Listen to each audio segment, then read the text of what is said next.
మీరే. ఏదైనా ముట్టుకుని ఇది మెత్తగా ఉంది, ఇది బాగుంది అనేది మీరే. అంటే ఇంద్రియాలు వేరయ్యాయి, విషయాలు వేరయ్యాయి, కానీ వీటన్నిటిని అనుభవించే మనిషి మటుకు ఒక్కడే. అర్థమైందా? చెవితో విన్నటువంటిది ఒకడు అనుభవించి, కళ్ళతో చూసింది ఇంకోటి అనుభవించామనుకోండి, మనం మనిషికి 2 నిమిషాలు వెయిట్ చేయాలి. ఆ కంప్యూటర్లో అడిగినట్టు, ఏమంటే ఇందాక విన్నారు అది ఎలా ఉందనంటే వాడిని పంపుతాను ఉండండి, వాడు చెప్తాడంట. ఇప్పుడు నేను చూసేవాడినేనండి, వినేవాడిని కాదు, వాడిని పంపిస్తానంటాడు. కాబట్టి ఇంతమంది లేరు లోపల. అనుభవించే వాళ్ళు ఎంతమంది ఉన్నారు? ఒక్కడే. పరమేశ్వర నువ్వే అది. ఆత్మాత్వం గిరిజామతి సహచరా ప్రాణా శరీరం గృహం పూజాతే విషయోపభోగరచన. పరమాత్మ నీకు భోగం ఏమిటి, నీకు ప్రసాదం ఏమిటి? ఈ విషయాలే నీకు ప్రసాదం. అయితే నీకు సమాధి, ఎప్పుడు సమాధిలో ఉంటావు కదా. ఎస్, ఇక్కడ కూడా సమాధి. నిద్రా సమాధి స్థితి సంచార పదయో ప్రదక్షిణ విధి. కొత్తగా గిరి, దానికి ప్రదక్షిణం అక్కర్లేదు. మీరు రోజు నడుస్తున్నారే, అదే ప్రదక్షిణం. పరమాత్ముడు ప్రతి అణువులా ఉన్నప్పుడు ఎక్కడ తిరిగినా మీరేం చేస్తున్నారు? అది గిరి ప్రదక్షిణమే. ఇన్ఫ్యాక్ట్ ఒక మాట చెప్పాలంటే మీరు చేసేది హరి ప్రదక్షిణం. గిరైనా కొండ, ఇప్పుడు మీరు చేసేది ఏమిటి? ప్రతిరోజు హరి ప్రదక్షిణం. గిరి ప్రదక్షిణం కంటే హరి ప్రదక్షిణం చాలా ముఖ్యం. అది దృష్టిలో పెట్టుకోండి. ఆ జ్ఞానానికి చేరుకోవాలి. నేను కొండ తిరిగేసామండి, ఇంకా అయిపు ముక్తి అండి. జంతువులు, చీమలు కూడా చేస్తున్నాయి గిరి ప్రదక్షిణ, తెలుసా మీకు? ఆ పరమేశ్వరుడి ఆజ్ఞతోటి. అవి కూడా పాపం 3 రోజులు చేసి చనిపోయి మళ్ళీ పుట్టి మళ్ళీ చేసి చచ్చి అలాగ కొండ ప్రదక్షిణ అది కూడా చేస్తుంది. అవి చేస్తే తప్పు లేదు, కానీ మనం అలా చేయకూడదు. మనం దాంతోనే పరిమితం అవ్వకూడదు. ఉన్నాయి. ఒకటి గజేంద్ర మోక్షం, రెండోది నరసింహస్వామి ఘట్టం.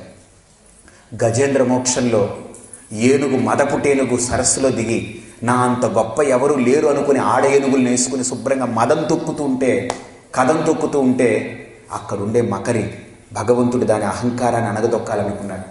మొసలి రూపంలో ఆ కాలు పట్టుకున్నాడు. చిచ్చిచ్చి, ఇది చిన్నది, ఇది పిల్లది, చేప పిల్ల, చేప జాతికి సంబంధించింది, నీటి జాతిలో ఉంటుంది, దీన్ని ఎంతసేపని తొక్కుతాను అనుకుంది. ఎంత సాధించినా 1000 సంవత్సరాలు తపస్సు చేసింది. ఈ ఆడేనుగులన్నీ జారిపోయాయి. అయ్యి బాబోయ్, వీడు చచ్చిపోయేలా ఉన్నాడు, మనల్ని ఎక్కడ కాపాడుతాడు వీడు అని వెళ్ళిపోయాయి. ఇప్పుడు ఆ కరి అరిచింది, ఇంకా అన్నీ ఆలోచించింది. ప్రాణాలు పోతున్నాయి, శక్తి అంతా పీల్చుకుపోతుంది, నశించిపోతుంది. ఇంకా చచ్చిపోయే పరిస్థితి వచ్చినప్పుడు నీవే తప్ప ఇతఃపరం వెరుగను అని ఒక్కసారి పిలిచింది. అప్పుడు మహావిష్ణువు ఎక్కడి నుంచి వచ్చాడు? అలా వైకుంఠపురంబున ఆమూల సౌదామిని అన్నాడు. అక్కడి నుంచి పరిగెట్టుకుంటూ వచ్చాడని మొసలిని చంపాడు, గజేంద్రుడికి ప్రాణాన్ని నిలిపాడు. ఇది గజేంద్ర మోక్షం. గమనించండి, దీన్ని పోతన పశుభక్తిగా మన ముందు చూపించాడు. ఇంకొకటి చూడండి, నరసింహస్వామి అవతారంలో హిరణ్యకశిపుడు ప్రహ్లాదుని అడుగుతాడు, ఎక్కడున్నాడు ఆ దేవుడు? భగవంతుడు ఎక్కడున్నాడు? నీ హరి ఎక్కడున్నాడు? ఒక్క మాట చెప్పాడు, ప్రహ్లాదుడు ఎక్కడ? నా హరి వైకుంఠంలో ఉన్నాడు. అలా వైకుంఠపురమున ఆమూల సౌదామని అనలేదు. వెంటనే ప్రహ్లాదుడు అన్నాడు, ఇందుగలడందు లేడని సందేహము వలదు, చక్రి సర్వోపగతుండు నీవెందెందు వెదకి చూచిన నందందేగలడు దానవాగ్రిని కంటే అన్నాడు. దానవాగ్ర, నువ్వు చూడగలిగితే పరమాత్మ అంతటా ఉన్నాడయ్యా. అక్కడెక్కడో ఉన్నాడని కాదు, అంతటా ఉన్నాడు. సర్వము తానైన వాడెవ్వడు, వాడు పరమాత్మ. ఇందులో ఉన్నాడా? అందులో ఉన్నాడు, అన్నిట్లో ఉన్నాడు. గమనించండి, ఇది శిశుభక్తి, అది పశుభక్తి. ప్రహ్లాదుడు మానవులకి ప్రతీక కాబట్టి పరమాత్ముని అన్నిట్లో చూశాడు కనుక వాడు జ్ఞాని అయ్యాడు, తరించాడు. గజేంద్రుడు పశువులకు ప్రతీక కాబట్టి మనం పశువులాగా భగవంతుడు ఎక్కడో ఉన్నాడు అనుకుంటే మనం పశుజాతికి సంబంధించిన వాళ్ళు అవుతాం. పరమాత్ముని అంతటా చూడగలిగే జ్ఞానాన్ని తెచ్చుకోగలిగితే ప్రహ్లాదుడి వారసత్వం మనం పొందుతాం. మనం జ్ఞానుల యొక్క స్థితికి చేరుకుంటాం. కాబట్టి భగవంతుడికి ఒక గుడి కట్టి అక్కడే భగవంతుడు ఉన్నాడు అనుకోవద్దు. మన హిందూ ధర్మం కూడా మనం పూజ చేస్తామా, మనం పూజ చేసేటప్పుడు మన సంస్కారం కూడా చూడండి ఎంత గొప్పగా చెప్తుందో. మళ్ళీ కాబట్టి ఈ 2 ఘట్టాలు మీరు గమనిస్తే భగవంతుడు ఎక్కడో ఉన్నాడు అనుకునేది పశువు, అంతటా ఉండేటువంటిది పరమాత్మ అనుకునేది శిశువు, ప్రహ్లాదుడు జ్ఞాని. అయితే ఇంకో విచిత్రం చూడండి, భగవంతుడు నాకన్నా వేరు అనుకున్న గజేంద్రుణ్ణి భగవంతుడు వేరుగానే వచ్చి రక్షించాడు. తన స్వరూపమే పరమాత్మ అనుకున్న ప్రహ్లాదుడికి రక్షణ ఎప్పుడూ ఇస్తూనే ఉన్నాడు. అక్కర్లేదు, వాడే అయి ఉన్నప్పుడు ఇంకా రక్షణ ఎవడికి? వాడికి అక్కర్లేదు. దేవుడే లేడనేటువంటి 3వ రకం ఉంది, నాసి రకం. ఎవరు? హిరణ్యకశిపుడు. వాడికి కూడా భగవంతుడు కనిపించాడు. వాడికి ఏం చేశాడు? మరణం ఇచ్చాడు. కాబట్టి ముగ్గురికి భగవంతుడు ప్రత్యక్షమయ్యాడు. దేవుడే లేడు అన్నవాడికి భగవంతుడు కనిపించాడు. నాకన్నా దేవుడు వేరు అనుకున్న వాడికి, ద్వైత బుద్ధి కలిగిన వాడికి పరమాత్మ దర్శనమిచ్చాడు. నాకు పరమాత్మకి భేదం లేదు, ఉండేదంతా అందరికీ శ్రీహరే అంతరాత్మ, అన్నిటికీ శ్రీహరే అంతరాత్మ అనుకున్న అద్వైత జ్ఞానికి కూడా పరమాత్మ తన స్వరూపంగా వ్యక్తమయ్యాడు. జ్ఞానీతు ఆత్మైవ మే మతం అన్నాడు. కాబట్టి అటువంటి పరమాత్మ తత్వాన్ని పొందడం కోసం ఈ మానవ జన్మ వచ్చింది. కానీ ప్రకృతిలో ఉండే ప్రాపంచికమైన విషయాల కోసం అయితే ఈ జన్మ అక్కర్లేదు. ఈ విలువైన జన్మ అక్కర్లేదు. ఇంత అమూల్యమైన జన్మ ప్రపంచంలో వస్తువులు అనుభవించడం కోసం వద్దు. ఎందుకని? ప్రపంచంలో వస్తువులు కర్మ ఫలాల వల్ల లభిస్తాయి. ఆ ఫలం అనేది అశాశ్వతం, గతి నిరోధకం. మన గతిని ఆపుతుంది, మోక్షానికి అడ్డుపడుతుంది, పరమాత్మకు మనకు మధ్య ఉండే అజ్ఞానాన్ని ఇంకా పెంచి పోషిస్తుంది, ఇంకా అజ్ఞానం సాలిడ్ అవుతూ ఉంటుంది.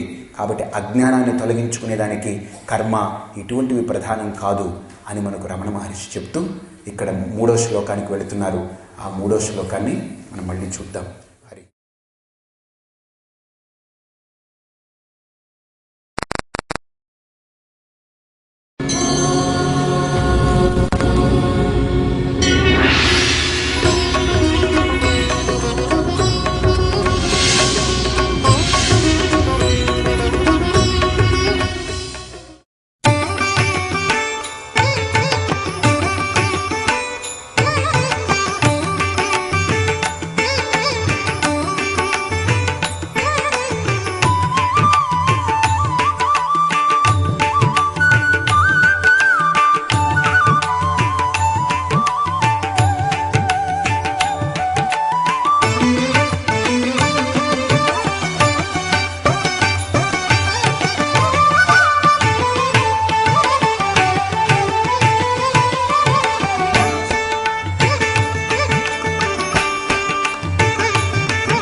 सहनावतु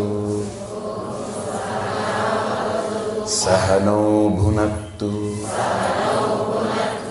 सह वीर्यं करवावहै तेजस्विनावधीतमस्तु मा विद्विषावहै। ओम शांति शांति शांति।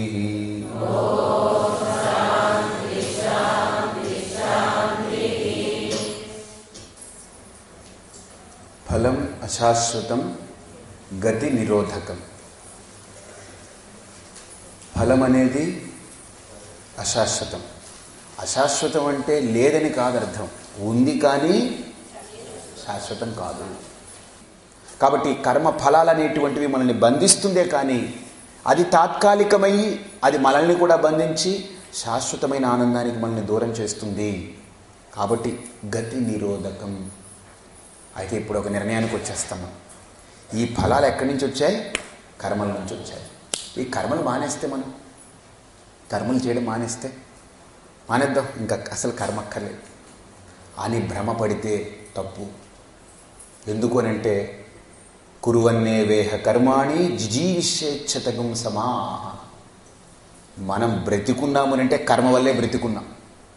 ఈరోజు మన ప్రారంధం దేని మీద నడుస్తుందండి చెప్పండి? మన జన్మ కర్మ మీదే, జన్మాంతర సుకృతాల మీదనే. జన్మలో ఏ జన్మలో చేసుకున్నటువంటి కర్మ ఫలాలో పరిపక్వమై ఈ జన్మ లభించింది. లేకపోతే మీరు పశువుగా ఎందుకు పుట్టకూడదు? ఇలా ఎందుకు పుట్టారు? పుట్టారు, మీరు ఎక్కడో ఎందుకు పుట్టకుండా నాకెందుకు పరిచయం అయ్యారు? నాకు పరిచయమైన మొహాలన్నీ ఇక్కడికి వచ్చాయా? రాలేదు. మీరే ఎందుకు వచ్చారు? ఇదంతా ఒక కర్మ నడిపిస్తుంది. అంతే, జన్మాంతరంగా ఉన్నటువంటి కర్మలు మనకు తెలియవది, గోప్యంగా ఉంటాయి, రహస్యంగా ఉంటాయి. అవి ఎప్పుడు ముందుకొచ్చి బయటికి వ్యక్తమవుతాయో మనకు తెలియదు.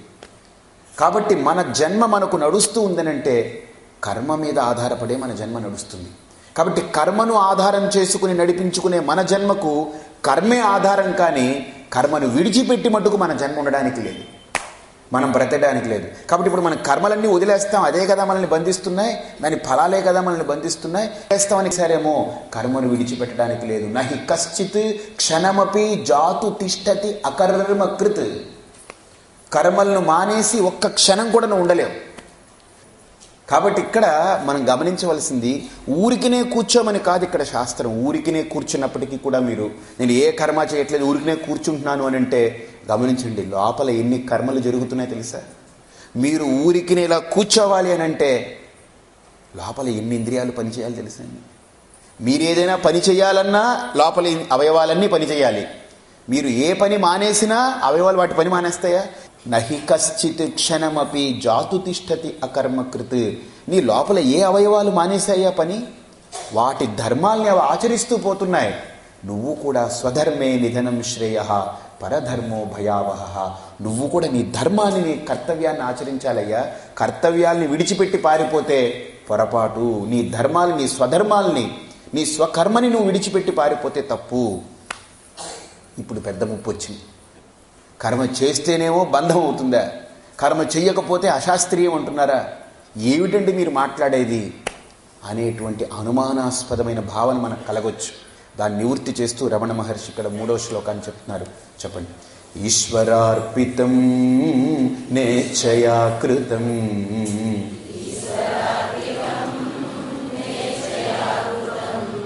చిత్తశోధకం ముక్తి సాధకం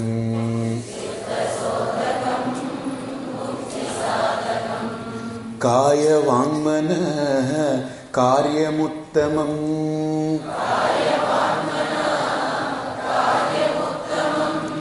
పూజనం జపశ్చింతనం క్రమాత్.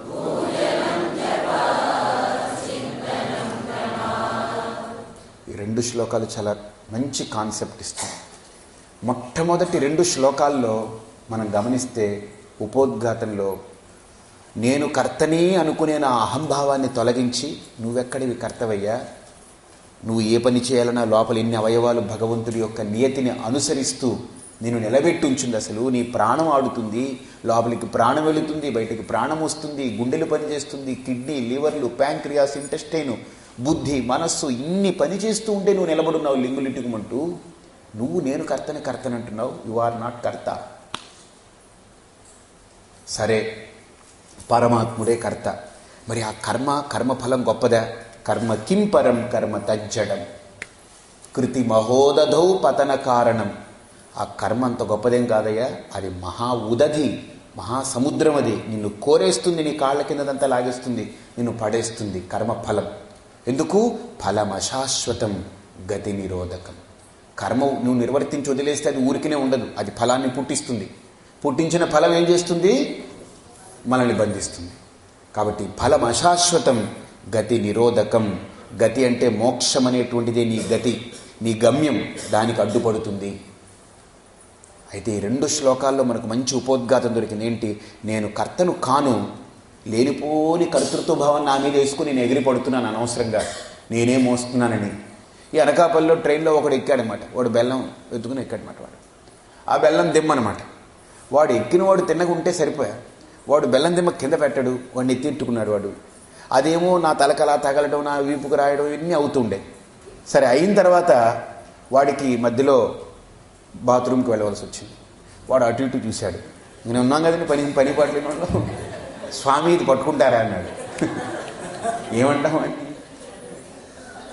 వాడికి సంస్కారం కూడా లేదు, జ్ఞానం లేదు. మరి ఏం చేస్తాం, పాపం పర్లేదు లేని ఏముంది, ఇది పట్టుకుంటారా అన్నాడు. ఎందుకయ్యా అన్నాడు. నువ్వు మోసేది కాక నా చేత మోయిస్తావు ఎందుకనంటే వాడు కొత్తగా ట్రైన్ ఎక్కుతున్నాడు. ఈ బెల్లం దిమ్మ పెడితే ట్రైన్లో ఆ ట్రైన్కి ఎక్కువ ఎక్స్ట్రా బరువు అయిపోతుందట. అందుకని వీడు ఏం చేస్తున్నాడు, వాడు నెత్తిన పెట్టుకున్నాడు. నేనన్నాను, పిచ్చివాడా, నువ్వు నెత్తిన పెట్టుకున్నా ట్రైన్లో పెట్టినా నిన్ను బెల్లం దిమ్మని కలిపి మోసేది ఆ ట్రైనేరా. ఎందుకు నువ్వు లోపల తగులుడున్నావు కనుక. నువ్వు అక్కడెక్కడో బయట ఉంటే దీనికి బరువు అనుకోవచ్చు. నువ్వు అది కలిసి ఎక్కినప్పుడు అది నువ్వు కింద దింపినా బరువే, పైన పెట్టుకున్నా బరువే. అందరి బరువుని మోసేది ఆ ట్రైన్ అయినప్పుడు నువ్వు మళ్ళీ నెత్తి మీద ఎందుకు పెట్టుకుని నేను మోసుకోవాలని ఎందుకు తాపత్రయపడుతున్నావు? కాబట్టి అందరికీ కర్త పరమాత్మ ఉన్నప్పుడు ఏదో 2-3 పనులు చేసి నేనే కర్తని ఎందుకు అనుకుంటున్నావురా పిచ్చివాడా? నువ్వు కర్తవు కావు, పరమాత్ముడే కర్త. కాబట్టి నాలో నిజమైన కర్తృత్వం కూడా ఆరోపితమైన కర్తృత్వం, నిజమైంది కాదు. పోనీ కర్మ ఏమైనా మంచిదే అని అంటే కర్మ ఫలాన్ని ఉత్పత్తి చేసి ఫలం నన్ను బంధిస్తుంది, నా మోక్ష గతికి అడ్డుపడుతుంది, నా మోక్షానికి అడ్డు నిలబడుతుంది. కనుక ఫలము అశాశ్వతం, కర్తృత్వము సత్యమైంది కాదు.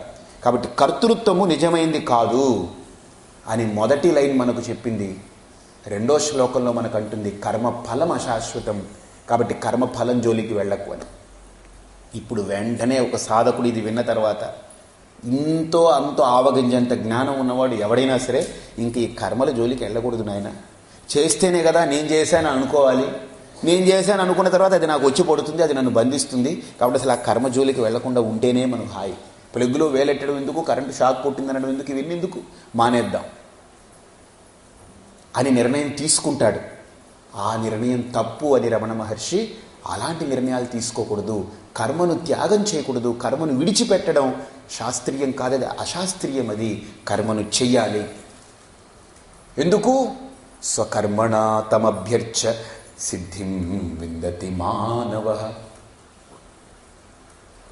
మనం ఒక మోక్షాన్ని పొందాలనుకునేటువంటి సాధకుడికి, సమస్తము నాకు మోక్షమే, మోక్షము ఎందే నా యొక్క దృష్టిని అనుకున్న వాడికి కర్మ అనేటువంటిది అర్థం చేసుకుని చేస్తే మోక్షానికి సహకరిస్తుంది. ఇక్కడ రమణ మహర్షి తీసుకున్న స్టెప్ చూడండి, ఎంత గొప్ప స్టెప్ తీసుకున్నారో చూడండి. సామాన్యంగా ఉంటున్న వ్యక్తిని ఇప్పుడు తట్టి లేపి వాడు కర్మ చేస్తూనే పడున్నాడు. వాడు మామూలుగా కర్మ చేస్తూ అజ్ఞానంలో కొట్టుకుంటున్నారు. వాడిని పిలిచి ఈ కర్మ బంధిస్తుందిరా, ఈ కర్మఫలం బంధిస్తుంది, నువ్వు కర్తవు కావని చెప్పారు. ఇప్పుడు నేను వదిలేస్తాను, నువ్వు గొప్పవాడివి మహర్షివి చెప్పావన్న తర్వాత చిచి వదిలేస్తే తప్పు చెయ్యంటున్నారు. ఇప్పుడు ఇదేంటి పెద్ద విషయం, ఇందులో పెద్ద ఉపదేశం ఏంటుంది? ఇక్కడే ఉపదేశం ఉంది. ఏంటనంటే మనం ఇంతవరకు చేస్తున్న కర్మలన్నింటినీ కూడా ఆ కర్మలు బంధహేతువులు. ఇప్పుడు రమణ మహర్షి ఉపదేశించేటువంటి విధానంగా కనుక మన జీవితాన్ని మార్చుకుంటే ఇది మోక్షహేతు అవుతుంది. అందుకని ఈ 3వ శ్లోకంలో నుంచి డైరెక్ట్గా ఏం చేశారు? ఈశ్వరార్పితం నేచ్ఛయాకృతం.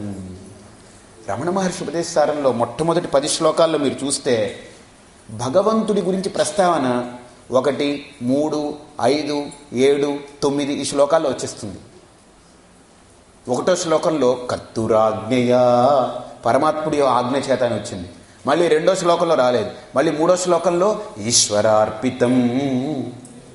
మళ్ళీ 4వ శ్లోకంలో చూస్తే కాయవాంగ్మనః కార్యముత్తం వచ్చింది. 5వ శ్లోకంలో చూస్తే జగత ఈషధీ యుక్త సేవనం. ఎంత గొప్పగా వచ్చింది చూడండి. 1, 3, 5, 7 ఇలాగా ఆయన ఆడ్ నెంబర్స్లో పెడుతున్నారన్నమాట. భగవంతుడు ఆడ్ ఫెలో కాబట్టి ఆడ్ నెంబర్లో పెట్టారు. సో కాబట్టి ఇక్కడ గమనించండి, ఈశ్వరార్పితం న ఇచ్ఛయా కృతం. ఇది మనం అర్థం చేసుకోవాలి. ఎలాంటి కర్మ చేయాలి? ఇప్పుడేమో ఇంతకుముందు వద్దన్నావు, మానేస్తాం అనుకుంటే ఇప్పుడేమో చిచ్చిచ్చి అలా కుదరదు, మళ్ళీ చేయమంటున్నావు. అసలు ఇప్పుడు చెప్పు, ఏంటి నీ బాధ ఏమిటి చెప్పు అని అడిగితే ఆయన అంటున్నారు ఈశ్వరార్పితం న ఇచ్ఛయా కృతం. ఎంత క్లీన్ కాన్సెప్ట్ చూడు.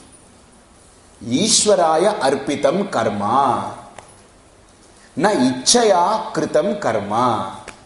ఇక్కడ 2 ఉపమానాలు, 2 విశేషణాలు. దానికి నువ్వు ఎలాంటి కర్మ చేయాలి? నీకు ఇష్టం వచ్చినట్లు నీకు ఇష్టం వచ్చినప్పుడు చేసే కర్మ కాకూడదు. శాస్త్రీయమైన కర్మ అయి ఉండాలి, శాస్త్ర విహితమైన కర్మ అయి ఉండాలి. నా ఇష్టానుసారంగా చేసుకుంటూ పోతానంటే కుదరదు. శాస్త్రీయమైన కర్మల్ని, శాస్త్రబద్ధమైన కర్మల్ని మనం చేస్తే అది నేచ్ఛయాకృతం కర్మ. ఇంకో విశేషణం ఏంటనంటే ఆ కర్మని ఈశ్వరార్పితం కురు. శాస్త్రం ఏం చెప్తుందో ఆ కర్మలను శ్రద్ధగా గ్రహించి దాన్ని ఆచరించి దాన్ని ఈశ్వరుడికి అర్పించు. ఇదేంటండి ఇది? శాస్త్రం విహిత కర్మలు, ప్రతిషిద్ధ కర్మలని రెండు మాట్లాడుతున్నాయి. విహిత కర్మ అంటే చేయవలసిన కర్మలు, ప్రతిషిద్ధ కర్మ అంటే చెయ్యకూడని కర్మలు. ఇప్పుడు చెయ్యకూడని కర్మలు మనకు శాస్త్రం చెప్తుంది, అబ్బా ఇది చెయ్యొద్దు, ఇది చెయ్యొద్దు, ఇది చెయ్యొద్దు అని చెప్తుంది. ఎందుకని? మనం చేస్తామనే అనుమానం ఉంది కనుక. ఇదే చెయ్యి అని ఎందుకు అంటుందనంటే ఇది చెయ్యవేమో అనేటువంటి అనుమానం కూడా ఉంది కనుక. కాబట్టి చెయ్యవలసింది, చెయ్యకూడనిది రెండు మనకు శాస్త్రం చెప్తున్నప్పుడు మనం ఇప్పుడు ఏం చేయాలి? శాస్త్రం చెప్పినట్లు వినాలి. చెయ్యకూడని కర్మల్ని వదిలిపెట్టేయాలి, చెయ్యవలసిన కర్మల్ని ఆచరించాలి. ఇప్పుడు చేయవలసిన కర్మలు విహిత కర్మలు, వాటిని గ్రహించి ఆచరించి వాటిని నా గురించి అని చెయ్యకు, నేను చేస్తున్నానని చెయ్యకు. అవి చేసిన తర్వాత పరమేశ్వర నీకే ఇది అని అర్పించింది. ఇది నువ్వు చెయ్యాలబ్బాయి అన్నారు. ఇక్కడ పెద్ద ట్విస్ట్ ఉంది, అది ఆలోచిస్తాను, జాగ్రత్తగా చెప్తాను. మనం ఒక మార్కెట్కి వెళ్తాం, బాగా దెబ్బతిని ఒక పండు కనిపిస్తుంది, డాగులు ఉంటాయి, దానికి కుప్పలు పోసి అమ్ముతుంటారు. ఫ్రెష్గా మంచి పళ్ళు, ఎక్కడ మచ్చుండదు, మురుకుండదు, బాగుంటుంది, నిగనిగలాడుతూ ఉంటుంది. ఇప్పుడు ఈ రెండు పళ్ళల్లో ఇది 2 రూపాయలకు వచ్చేస్తుంది, 3 పళ్ళు. ఈ పండేమో 12 రూపాయలు అన్నాడు. మీరు భగవంతుడి దగ్గరికి వెళ్తున్నారు, ఏ పండు పట్టుకెళ్ళి పెడతారు చెప్పండి? 2 రూపాయలకి 3 వస్తున్నాయి కదా అని దెబ్బతిన్న పళ్ళు, మచ్చబట్టిన పళ్ళు పట్టుకెళ్ళి పెడతారా? లేదు, ఎంత పెట్టినా సరే పెట్టకపోయినా సరే ఇదే పెట్టాలని మంచిదే పట్టుకెళ్ళి పెడతారా? చెప్పండి. మంచి పండే పట్టుకెళ్ళి భగవంతుడికి పెడతారు. గుర్తుపెట్టుకోండి. అలాగని శాస్త్రం చెప్పినట్లు విహిత కర్మల్నే మనం ఆచరించి భగవంతుడికి ఇవ్వాలి. శాస్త్రం చెయ్యకూడదు అన్న కర్మల జోలికి మనం వెళ్ళకూడదు. ఒకవేళ నువ్వు వెళ్ళావనుకో, అది భగవంతుడికి ఇచ్చావనుకో, కుళ్ళిపోయిన పండు కూడా పట్టుకెళ్ళి భగవంతుడికి ఇచ్చినట్టే. శాస్త్రం చెప్పిన విహిత కర్మల్ని కనుక నువ్వు ఆచరించి ఇచ్చావనుకో, మంచి పండు భగవంతుడికి ఇచ్చినట్లే. అసలు ఈ కర్మలు ఏమిటి? అసలు ఎన్ని రకాల కర్మలు? శాస్త్రం అంటుంది 5 రకాల కర్మలు అంటుంది. 5 రకాల కర్మల్లో మొదటిది గుర్తుపెట్టుకోండి, నిత్య కర్మ. రెండవది నైమిత్తిక కర్మ. 3 విహిత కర్మ. 4 ప్రతిషిద్ధ కర్మ. 5 ప్రాయశ్చిత్త కర్మ. నిత్య కర్మ, నైమిత్తిక కర్మ, విహిత కర్మ, ప్రతిషిద్ధ కర్మ, ప్రాయశ్చిత్త కర్మ. 5 కర్మలు ఉన్నాయి. నిత్య కర్మ అనంటే మనం నిత్యం చేసి తీరవలసిందే. ఒక పూజ, జపం, ధ్యానం, మనకి ఏవేవైతే మనకు కుటుంబానికి సంబంధించి కొన్ని ఆచారాలు ఉంటాయి, వాళ్ళ వంశానికి సంబంధించినటువంటి కులాచారాలు ఉంటాయి, వంశాచారాలు ఉంటాయి, లేకపోతే వాళ్ళ గురు పరంపరకు సంబంధించినటువంటి కొన్ని ఆచరణ ఉంటుంది. ఆచార ప్రభవో ధర్మ, ధర్మస్య ప్రభురచ్యుత అన్నారు. ఆచారమే పరమాత్ముడు, కాబట్టి ఆచారాలను ఎవరూ కూడా ఖండించడానికి వీల్లేదు. మన పూర్వీకులు, మన పెద్దలు, మన గురువులు మనకి ఏవేవైతే కులాచారంగా, వంశాచారంగా, గురు పరంపరతో వచ్చిన ఆచారాలు మనకిచ్చారో వాటిని రక్షిస్తే మనం భగవంతుని రక్షించినట్లే. కాబట్టి ఆచార ప్రభవో ధర్మ, ధర్మస్య ప్రభురచ్యుత. శైవుడికి ఒక ఆచారం ఉంటుంది, వైష్ణవుడికి ఒక ఆచారం ఉంటుంది, శాక్తేయుడికి ఒక ఆచారం ఉంటుంది. ఇలా ఒక్కొక్కడికి ఒక్కొక్క సంప్రదాయంలో ఒక్కొక్క ఆచారం ఉంటుంది. ఆయా ఆచారాలని భగవంతుడిగా భావించి వాటిని ఆచరిస్తే వాడు భగవంతుణ్ణి రక్షించినట్లే అర్థం, భగవంతుణ్ణి పూజించినట్లే అర్థం. ఆచారమే ధర్మము, ధర్మమే ప్రభువు అచ్యుతుడై ఉన్నాడు, ధర్మస్వరూపుడై ఉన్నాడు. కాబట్టి ఇక్కడ కూడా మన ఆచారాలు ఏవైతే ఉన్నాయో నిత్యకర్మలో, ఆ ఆచారాలన్నింటినీ కూడా మనం నిత్యకర్మగా భావించి ఉదయం లేచినప్పటి నుంచి రాత్రి పడుకునేంత వరకు మనం ఏవేవైతే ఆచారాల రూపంలో మనకు వచ్చిందో ఆ ఆచారాలన్నింటినీ కూడా పూర్తి చేయడం నిత్యకర్మ. నిత్యకర్మలో మనకు వేద విహితమైనటువంటి నిత్యకర్మల్లో సంధ్యావందనం కానీ, అగ్నిహోత్రం కానీ, ఇటువంటివన్నీ నిత్యకర్మల కింద వస్తుంది. ఇక నైమిత్తిక కర్మ అనంటే నెలకొక్కసారో పక్షానికి ఒక్కసారో చేసేది. అమావాస్య రోజు, పౌర్ణమి రోజు, పౌర్ణమాస్యం చేసేవాళ్ళు పౌర్ణమి రోజు, అమావాస్య రోజు వాళ్ళు మహాలయ పక్షాలు అవి వస్తుంటాయి. అప్పుడప్పుడు అమావాస్య నాడు పితృ కర్మలవి చేస్తూ ఉంటారు, శ్రాద్ధం ఇస్తుంటారు, ఆ తిథులకి అర్ఘ్యాలు ఇస్తుంటారు. ఇవన్నీ కూడా నైమిత్తిక కర్మలు. అలాగనే కొన్ని విశేషమైన యజ్ఞాలు చేస్తుంటారు, అవన్నీ నైమిత్తిక కర్మలు. అలాగనే మనం తీర్థయాత్రలు, క్షేత్రాలు ఇవన్నీ రోజు వెళ్ళం కదండి, నైమిత్తికంగా వెళుతూ ఉంటాయి. ఇవన్నీ నైమిత్తిక కర్మలు, ఇవి చేయవలసిందే. ఇక మూడోది ఏంటి? కామ్యకర్మ. కామ్యకర్మ అనంటే మనకు కోరిక ఉంటే ఆ కోరికను తీర్చుకోవడం కోసం చేసే కర్మలు.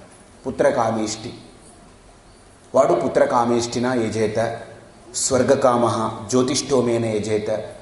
స్వర్గానికి వెళ్ళాలి, స్వర్గంలో సుఖం పొందాలి, అయి యజ్ఞం చేయి. నాకు ధనం కావాలి, ఈ యజ్ఞం చేయి. నాకు విద్యార్థులు మెండుగా ఉండాలి, నాకు బ్రహ్మచారులు కావాలి, వినే శ్రోతలు కావాలి, యజ్ఞం చేయి.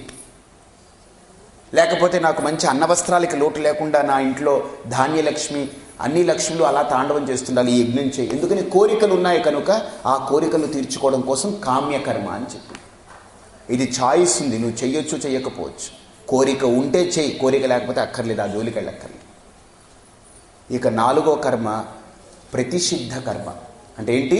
చెయ్యకూడని కర్మ. జాగ్రత్తగా విని, మనం చెయ్యకూడని కర్మలు కొన్ని ఉంటాయి, అవి శాస్త్రాలు చెప్తున్నాయి, అవి ప్రతిషిద్ధ కర్మలు. ఇక ఐదో కర్మ ప్రాయశ్చిత్త కర్మ. అంటే మనం ఏ జన్మలోనో ఏదో పాపాలు చేసుకుంటాం, ఆ పాపాల యొక్క ఫలితమే ఈ జన్మలో మనం అనుభవిస్తూ ఉంటాం.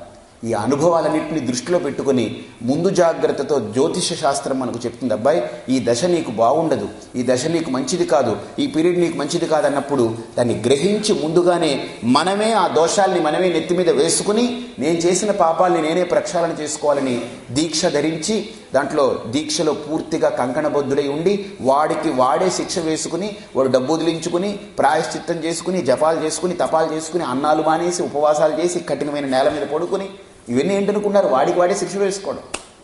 Knowingly punishing one self, that is called ప్రాయశ్చిత్తం. అర్థమైందండి? ఎవరు అన్నారు, ఏమండి ప్రాయశ్చిత్త కర్మలు చేసేస్తే ఏం పాపం పోతుందా? అరే పాపం పోతుందే కాదు, ప్రాయశ్చిత్తం అంటేనే పాపం అని అర్థం. ఇప్పుడు మనకేం తెలియలేదు అనుకోండి, ఇప్పుడు సపోజ్ ఎవరన్నారు నీకు శని పట్టిందయ్యా, నువ్వు రోజు ఇంకా ఈ 19 శనివారాలు ఆహారం తినకూడదు, ఉపవాసం చేయాలి. ఫస్ట్ థింగ్, అన్నం శుభ్రంగా ఇష్టపడే అన్నం పోయింది. ఇంట్లో మంచి అప్పుడే వంకాయ కూర, చిక్కుడుకాయ కూర, లేకపోతే అవి ఇవి అన్ని పులుసులు గిలుసులు పెట్టి ముక్కంతా పేలిపోతుంటుంది. వీడి మటుకు ఈరోజు శని పట్టింది, తినకూడదు. బేసిక్గా దెబ్బ పడిపోయింది కదండి ఒక దెబ్బ. శని మనకు దెబ్బ కొడితే మనం తట్టుకోలేం, కానీ శనిని దృష్టిలో పెట్టుకుని పరమాత్మ నాకు నేనే దెబ్బ కొట్టుకుంటానంటే మనం మెల్లిగా కొట్టుకుంటాం, బయటపడిపోతాం. కాబట్టి ప్రాయశ్చిత్త కర్మ అంత కుషనింగ్ అనమాట, మనకు శాస్త్రం ఇచ్చింది. ఈ ప్రాయశ్చిత్తం చెయ్యి, అన్నం తినకూడదు, రైట్. ఆ రోజు బ్రహ్మచర్యం పాటించాలి, అది ఊడిపోయింది, రైట్. మంచం మీద పరుపు మీద పడుకోకూడదు, ఎప్పుడు హాయిగా కుషన్ పరుపు మీద పడుకుని నేల మీద పడుకుంటాడు, నిద్రే పట్టదు, రైట్, దెబ్బ. చల్లటి నీళ్ళలో స్నానం చేయాలి, రైట్, అది దెబ్బ. గుడి చుట్టూ 108 ప్రదక్షిణాలు చేయాలి, అదొక పెద్ద దెబ్బ, అయిపోయింది. అంటే వాడికి వాడే knowingly the punishment is accepted by him, he is implementing punishment, self punishing, that is called ప్రాయశ్చిత్తం. ఇన్ని పోవడం కాకుండా జపంలో కూర్చోవాలి. వాడు కయానశ్చిత్ర భూదూతి సదావృత సకాయావృత అని జపం చేస్తూ ఉంటాడు. ఆ జపాలు చేస్తున్నంతసేపు కూర్చోవాలి, గంటన్నర, ఓపిక ఉండదు. ఆ జపం చేసే బ్రాహ్మణుడు మటుకు వెళ్ళి పాపం గ్లాస్ పాలు పుచ్చుకుని వస్తాడు, టిఫిన్ చేసి వస్తాడు. వీడికి మటుకి మీరు చేయకూడదంటే మీరు కూర్చోండి. ఎందుకని? ఒక ఆయన అడిగి, అదేంటండి మేము చేస్తున్నాం ఉపవాసం, మీరు చేయాలండి, శని పట్టింది మీకే కానీ మాకు కాదని అన్నాడు. బ్రహ్మకపాలానికి వెళ్ళారు మన ఆశ్రమం నుంచి ఒకడు, బద్రీనాథ్. వెళ్ళి ఆయన వెళ్ళి పితృకర్మ చేయించాలి, బ్రహ్మకపాలను చేయిస్తే ఇంకెప్పుడు చేయించక్కర్లేదని పాపం ఈయన వెళ్ళారు. అక్కడికి వెళితే అక్కడ చలి, ఈయన పాపం ములిగి చలి నీళ్ళు స్నానం చేసి పాపం హరి హరి హరి హరి హరి అని అనుకుంటే అక్కడికి వెళ్ళి నారాయణ నారాయణ అనుకుంటే అక్కడికి వెళ్ళి కూర్చున్నారు. ఆ బ్రాహ్మడు వచ్చాడు, వాడు 7:30కి 8 గంటలకు వచ్చాడు. వాడు వచ్చి కూర్చున్నాడు.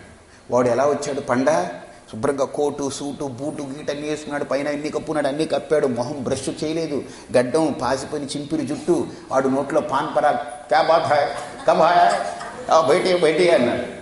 ఈయన కూర్చుని, ఈయన పాపం సద్బ్రాహ్మణుడు, మూర్తి విశ్వేశ్వరరావు కూర్చున్నాడు. ఏమండి పండా కావాలండి, బ్రాహ్మడు పిండ ప్రధాని, మై హూ పండా బోలియే అన్నాడు. ఊరి బాబోయ్, నువ్వా మా నాన్నగారికి పిండం పెట్టేది? మా నాన్న ముట్టుకుంటాడా ఈ పిండం? అసలు నువ్వు పళ్ళు దోమలేదు, పానపరాగ నవ్వులుతున్నావు, ఇదేం స్నానం చేయలేదని అంటే వాడు ఒక్క మాట అడిగాడు, ఈ పిండం పెట్టేది మీ బాబుకే మా బాబుకే? మీ బాబుకి. కాబట్టి నువ్వు స్నానం చేసి కూర్చో తగలేడు, నేను నా బాబుకు పెట్టేటప్పుడు నేను స్నానం చేసుకుంటానన్నాడు.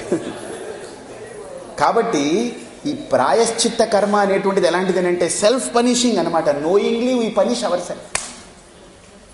ఇది జీవితంలో చేస్తూ పోతుంటారు చాలామంది, ప్రాయశ్చిత్తాది కర్మలు చేస్తూ ఉంటారు. చూడండి, కొంతమంది నడుస్తూ ఉంటారు, ఇక్కడి నుంచి మేము నడవాలి, తిరుపతి దాకా నడుస్తామని మొక్కున్నాం. ఎంత కఠినం అది, అంటే సెల్ఫ్ పనిష్మెంట్ అనమాట. దాంట్లో ఎన్నో పాపాలు పోతూ ఉంటాయి. కొంతమంది పొర్లుడు దండాలు పెడతారు, ఒంటిని హింసించడం, అది పాపక్షయం అనమాట. ఇవన్నిటితో పాటు ద్రవ్యం, అది కూడా బ్రాహ్మణులకి దక్షిణ, లేకపోతే సువర్ణదానం, గోదానం, భూదానం, హిరణ్యదానం, ఆ దానం ఈ దానం, అన్ని దానాలు ఇచ్చి డబ్బుని వదిలించుకోవడం. అంటే శని కనుక పడితే ఏవేవైతే ఘోరంగా మన మీద దెబ్బతీస్తాడో అవన్నీ మనమే గుర్తించుకుని మనకు మనమే దెబ్బలు కొట్టుకోవడం. కాబట్టి ప్రాయశ్చిత్త కర్మలకు కూడా విలువ ఉంది. శాస్త్రం అనింది అని అంటే అది అబద్ధం చెప్పదు. కాబట్టి మనకి ఎన్ని కర్మలు ఇప్పుడు? 5. ఒకటి నిత్యకర్మ, నైమిత్తిక కర్మ, కామ్యకర్మ, నిషిద్ధ కర్మ, ప్రాయశ్చిత్త కర్మ. అబ్బా, ఇదేమిటండి ఇవన్నీ ఒక ఎత్తు, మీతో కూర్చోవడం ఇది ఏ కర్మ అండి? ఇదొక ప్రత్యేకమైన కర్మ. సరే, ఇది ఆలోచిద్దామే. కాబట్టి ఈ 5 కర్మల్లో మనకు శాస్త్రం ఇక్కడ చాలా తెలివిగా ఒక మాట అంటుంది, నిత్యకర్మని జాగ్రత్తగా వినండి, నిత్యకర్మని నైమిత్తిక కర్మని విడిచిపెట్టద్దు. అది మనం చేయవలసిందే. ఏమండి, నిత్యకర్మ నైమిత్తిక కర్మ చేస్తే మనకు ఏమొస్తుందండి? ఏమీ రాదు. అదేంటండి ఏమీ రాదా? ఏమీ రాదు. అది ఎందుకని? అది నీ ధర్మం, నువ్వు చెయ్యాలి. అదేంటండి ఫలం రావాలి కదా? ఫలం రావడం కాదు, చెయ్యకపోతేనండి. ఆకారణే ప్రత్యవాయ దోష విద్యతే. నువ్వు చెయ్యకపోతే మహాభీకరమైనటువంటి దోషం నీకు అంటుకుంటుంది, నిన్ను 7 జన్మలు వేపేస్తుంది. అదేంటండి, చేస్తేనేమో ఫలితం లేదా, చెయ్యకపోతే పెద్ద దోషం వస్తుందా? ఇదేంటండి నాకు అర్థం కావట్లేదు. చిన్న ఎగ్జాంపుల్ చెప్తాను. మీరు గాలి పీల్చుకున్నారనుకోండి, దానివల్ల వచ్చిన లాభం ఏమిటి? మీకు బతుకున్నాం అంతే, మామూలుగా ఉన్నాం, విశేషమైన ఫలితం ఏం లేదు. ఆపేస్తే చచ్చి ఊరుకుంటాం. అలాగని నిత్య నైమిత్తిక కర్మల్ని చేస్తే పెద్ద ప్రయోజనాలు ఏం లేవు, కానీ చెయ్యకపోతే ప్రత్యవాయ దోషం వస్తుంది. కాబట్టి ప్రత్యవాయ దోషాన్ని తప్పించుకోవడం కోసం నిత్య నైమిత్తిక కర్మలను ఒక సాధకుడు చేయవలసిందే. అందుకనే రమణ మహర్షి ఈశ్వరార్పితం నేచ్చయాకృతం. అందుకే కృష్ణుడు కూడా నహి కశ్చిత్ క్షణమపి జాతు తిష్టత్య కర్మకృత్. అందుకని ఈశావాస్య ఉపనిషత్తు కూడా కుర్వన్నేవేహ కర్మాణి జిజీవిషేచ్ఛతగం సమాహ. ఉపనిషత్తులు కానీ, కృష్ణుడు కానీ, రమణ మహర్షి కానీ, నేను కానీ, ఎవరైనా ఈ భారతీయ సంస్కృతిలో వాంగ్మయాల సంప్రదాయంలో కనుక పుట్టి మాట్లాడితే వాళ్ళు ఇదే మాట మాట్లాడతారు. కర్మలను వదిలేని కర్మభ్రష్టుల్ని చెయ్యరు ఎవరు కర్మభ్రష్టుల్ని చెయ్యరు, చెయ్యకూడదు కూడా, తప్పు. కాబట్టి కర్మను ఆచరించవలసిందే. కాబట్టి ఆ కర్మల్ని నిత్య నైమిత్తిక కర్మల్ని చెయ్యాలి. ఇకపోతే 3వది జాగ్రత్తగా వినండి, కామ్యకర్మ. కాబట్టి ఇప్పుడు ఈ కామ్య కర్మ అని ఏదైతే అంటుందో శాస్త్రం, ఈ కోరిక అనేది అజ్ఞానం యొక్క వారసురాలు కనుక దాని జోలికి వెళ్ళకండి. ఇంకా కోరికల జోలికి వెళ్ళకండి. ఎందుకని? ఏ కోరికైనా సరే అదేంటి? అజ్ఞానం యొక్క వారసురాలు. ఎందుకు కోరిక కలగాలి? ఎందుకు కోరిక కలగాలి? వెలితి. నాకు పిల్లలు లేరేమండి, నాకు డబ్బు లేదండి, నాకు ఇల్లు లేదండి, నాకు పెళ్లి కాలేదండి. పోనీ ఇవన్నీ అయిపోయిన తర్వాత ఒక 60 ఏళ్ళు వస్తుంది, ఏది పిల్లలు కలిగి ఇళ్ళు కలిగి పెళ్ళిళ్ళు అయ్యి అన్నీ అయిపోయిన తర్వాత 60 ఏళ్ల వాడికి కూడా వెలితి ఏంటి? వీళ్ళందరూ ఎప్పుడు వదులుతారో నాకు తెలియట్లేదండి. ఇవి తగిలించుకోవడం ఎందుకు? వదిలించుకునే ప్రయత్నం ఎందుకు? కాబట్టి కోరిక అనేది అజ్ఞానం యొక్క వారసురాలు కనుక ఏ కోరికైనా సరే అది అజ్ఞానం యొక్క వారసురాలే. ఏమండి, ఇప్పుడు మేము అరుణాచలం వచ్చాము, ఇక్కడ కూర్చుని విన్నాం, ఇది కూడా ఖచ్చితంగా అజ్ఞానం తొలగిపోయింది అనుకోండి దీనివల్ల, అప్పుడు ఇది సహకరిస్తుంది దానికి. తప్ప అజ్ఞానం తొలగకుండా ఇక్కడే కూర్చుని ఉంటోనండి 12-20 అయింది, ఇంకా వదిలిపెడితే శుభ్రంగా ఏదో పప్పు చారు ఏదో పెడతారు, తినేస్తాం. ఇవన్నీ అజ్ఞాన భావాలు. కాబట్టి తాత్విక చింతనకు వస్తేనే ఇవన్నీ సమసిపోతుంది. తాత్విక చింతనకు రానంత వరకు మీరు ఎన్ని చేస్తున్నా అవన్నీ అజ్ఞాన కార్యాలే. అజ్ఞానం యొక్క వికృత రూపాలంతే. అది మనకు సుకృతంగా కనిపిస్తూ ఉంటాయి, అది వికృతాలు అవన్నీ కూడా.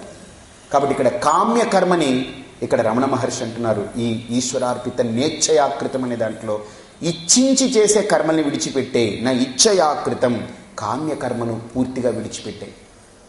ఇక నిషిద్ధ కర్మ, శాస్త్రం చెప్పింది ప్రతిషిద్ధ కర్మ, వాటి జోలికి అసలు వెళ్ళకు. ప్రాయశ్చిత్త కర్మ అది చెయ్యి. కాబట్టి 5 కర్మల్లో మనం ఎన్ని కర్మలు చేయాలి ఇప్పుడు? నిత్య కర్మ, నైమిత్తిక కర్మ, ప్రాయశ్చిత్త కర్మ. విడిచిపెట్టవలసింది ఏమిటి? కామ్యకర్మ. కామ్యకర్మ విడిచిపెట్టక్కర్లేదు, మనకు లేనే లేదు. కాబట్టి నిత్య నైమిత్తిక కర్మల్ని చేస్తుంటాడు, ప్రాయశ్చిత్త కర్మలు చేసుకుంటుంటాడు. కామ్యకర్మ నిషిద్ధ కర్మ వాడికి ఉండదు. ఈ 3 కర్మల్ని చేస్తాడు. ఎలా చేస్తాడు అదే ఇక్కడ ముఖ్యం. ఈ 3 కర్మల్ని చేస్తాడు సాధకుడు. ఎలా చేస్తాడు? నేచ్ఛయాకృతం. వాడికి ఏదో దీనివల్ల ఫలితం రావాలనే కోరికతో చెయ్యడు. నేను బ్రతికున్నాను పరమాత్మ, నాకు ఈ బ్రతుకునిచ్చావు, ఈ ప్రాణాన్ని ఆడిస్తున్నావు, ఈ ప్రకృతిలో చెట్టు పనిచేస్తుంది, ప్రకృతిలో పుట్ట పనిచేస్తుంది, ప్రతిదీ వాటి ధర్మాలతోటి అవి ఎంతో ఈ సమాజానికి సహకరిస్తుంది, కాంట్రిబ్యూట్ చేస్తుంది. Each and every object created in this creation is contributing its own nature. దాని యొక్క సామర్థ్యాన్ని, సత్తాని ఈ సృష్టికి అది కాంట్రిబ్యూట్ చేస్తుంది కదండి. చెట్లు, నదులు, కొండలు, గుట్టలు, పుట్టలు, చెట్లు, చామలు అన్నీ కూడా ప్రతిదీ మన కోసం అహర్నిశలు పనిచేస్తున్నాయి. కనుక పరమాత్మ నేను కూడా నిత్య నైమిత్తిక కర్మల్ని, ప్రాయశ్చిత్తాది కర్మల్ని చేసి నేను కూడా ఈ ప్రకృతిలో ఒక భాగస్వామ్యం పొందాలి, నా కర్మల్ని నేను చేయాలి, నా స్వధర్మాన్ని నేను చేయాలి అని ఎవడైతే సాధకుడు స్వధర్మంగా భావించి 3 కర్మల్ని ఆచరిస్తాడో వాడు ఏది కోరుకోకుండా ఆ కర్మల్ని చేస్తాడు. అది నేచ్ఛయాకృతం కర్మ. సరే, ఇలా చేసిన తర్వాత దాన్ని ఏం చేస్తాడు పరమాత్మ? ఇది నా కోసం కాదు, ఇది నీ కోసం చేస్తున్నాను. శంభో తవారాధనం, యద్యత్ కర్మ కరోమి తత్తదఖిలం శంభో తవారాధనం. హే పరమేశ్వర, ఇది నీ కోసం చేస్తున్నాను, నా కోసం కాదు. జాగ్రత్తగా చూడు. ఈ ఒక్క లైను మనల్ని సామాన్యంగా కర్మ చేసేవాడిని తట్టి లేపి, అబ్బాయి ఇలా చేస్తే ఇది కర్మ అవుతుంది, ఇది బంధిస్తుంది, ఇప్పుడు నువ్వు బంధ విముక్తి కోరుకుంటున్నావు కనుక ఇదే కర్మని వేరే భావనతో చేస్తే అది కర్మ యోగం అవుతుంది. ఎలా చేయాలి? యోగ బుద్ధ్యా కర్మ కురు. కర్మయోగానికి కర్మకు పెద్ద తేడా లేదు, అదే కర్మ. దాన్ని అవగాహనతో చేస్తే కర్మ యోగం, అవగాహన రాహిత్యంతో చేస్తే అజ్ఞానజన్యమైన కర్మ. అంతే. క్లీన్ కాన్సెప్ట్ని ఇక్కడ అర్థం చేసుకోవాలి. ఇప్పుడు ఒక పోలీసు వాడు ఉన్నాడు అనుకోండి, మఫ్తీలో వచ్చి ఎక్కడో రోడ్డు మీద నిలబడితే మనం పట్టించుకుంటామా? పట్టించుకోం. గమనించండి. అదే యూనిఫామ్ వేసుకొని అలా తిరుగుతున్నాడు అనుకోండి, వాడే పిలవక్కర్లేదు, ఆడిని చూసి మనమే జాగ్రత్తగా పక్క నుంచి వెళతాం. మనిషి ఒక్కడే, కానీ వేసుకున్న బట్టలు తేడా. ఇంతకుముందు మామూలు బట్టలు వేసుకుంటే వాడిని మనం గుర్తించలేదు, వాడికి గౌరవించలేదు. ఇప్పుడు వాడు మన ద్వారా గౌరవింపబడే వస్త్రాలు వేసుకున్నాడు, మనం భయపడేలాంటి వస్త్రాలు వేసుకున్నాడు. కాబట్టి ఆ వస్త్రాలకి మనం గౌరవం, విలువ ఇస్తున్నాం, భయపడుతున్నాం, పక్కకు వెళుతున్నాం. వ్యక్తి వల్ల కాదు, ఆ వస్త్రాల వల్ల. కాబట్టి అలానే కర్మలో మార్పు ఉండదు, అదే కర్మ. నిత్య నైమిత్తిక కర్మ, ప్రాయశ్చిత్త కర్మలు అవే కర్మలు. కానీ గమనించండి, మన భావనలో మార్పు వచ్చింది. ఇంతకుముందు అజ్ఞానంతో చేశాం, ఇప్పుడు అవగాహనతో చేస్తున్నాం. అది తేడా. అజ్ఞానంతో చేస్తే అది కర్మ, ఫలాన్ని ఇస్తుంది, బంధిస్తుంది. అవగాహనతో చేస్తే అదే కర్మ ఏమిటవుతుందంటే ఇక్కడ రమణ మహర్షి అంటున్నారు అదే శ్లోకంలో, చిత్తశోధకం ముక్తి సాధకం. ఏ కర్మలైతే నువ్వు చేయాలో, స్వధర్మయుక్తమైనటువంటి కర్మలు ఉన్నాయో ఆ కర్మల్ని నువ్వు చేసి ఈశ్వరార్పితం చేస్తే ఆ కర్మలు నీకేం చేస్తుంది? చిత్తశోధకం ముక్తి సాధకం భవతి. చిత్తశుద్ధినిస్తుంది. అంటే అర్థం ఏంటంటే, నేను ఎప్పుడు చెప్తుంటాను, చిత్తశుద్ధి అంటే చెత్తశుద్ధి అని అర్థం. లోపలుండే చెత్తనంతా శుద్ధి చేస్తుంది. ముక్తి సాధకం, ముక్తికి ఇది సాధకం అవుతుంది. మోక్షాయ సాధకం భవతి, మోక్షానికి ఇది సాధనం అవుతుంది. అంటే గమనించండి, కర్మ మనల్ని బంధించడానికి పనిచేస్తుంది, మోక్షానికి పనిచేస్తుంది కర్మ. ఎంత గొప్పదో చూడండి. ఎలాగానంటే, ఒక తాడు తీసుకుని ఇలా తిప్పామనుకోండి, ఇది బంధిస్తుంది. దాన్ని అదే రివర్స్లో తిప్పామనుకోండి, ఏమవుతుంది? విముక్తి చేస్తుంది. బంధానికి ఇలా తిప్పాలి, మోక్షానికి వ్యతిరేకంగా తిప్పాలి. అర్థమైంది? కాబట్టి ఇక్కడ ఇదే కర్మ అజ్ఞానంతో చేస్తే బంధహేతు, అవగాహనతో చేస్తే ముక్తిహేతు అవుతుంది. ఇక్కడ ఒక చిన్న కాన్సెప్ట్ మనం చూసుకోవాలి. ఏమిటనంటే ఇప్పుడు ఈ కర్మలన్నీ మనం చేస్తున్నాం. నేను చేస్తున్నాను అనే భావన ఉంటే కర్తృత్వ భావన, అది కర్మయోగం కాదు. ఈశ్వరుడి చేత చేయించబడుతుంది అని అంటే అది కర్మయోగం అయిపోతుంది. చిన్న భావన, చిన్న మాత్రపు భావన అంతే. మీ అందరికీ తెలుసు, మీ ఇంటికి ఎవరైనా వచ్చి, గమనించండి, మీ ఇంటికి ఎవరైనా వచ్చి వాళ్ళు అతిథిగా వచ్చారు, మీరు వాళ్ళు తీసుకెళ్లారు, ముఖ పరిచయం ఉండదు. మీరు ఎక్కడో దారిలో కలిశారు, మీరు ఎవరండి అంటే ఇలా అంటే రండి మా ఇంటికి రండి అన్నారు, మీరు ఇంటికి తీసుకెళ్లారు. గమనించండి, ఇంటికి తీసుకెళ్ళి స్నానానికి నీళ్లు ఇచ్చారు, ఏదో బట్టలు కట్టుకోమన్నారు, వంట చేయించారు, శుభ్రంగా భోజనం పెట్టారు, పడుకున్నారు.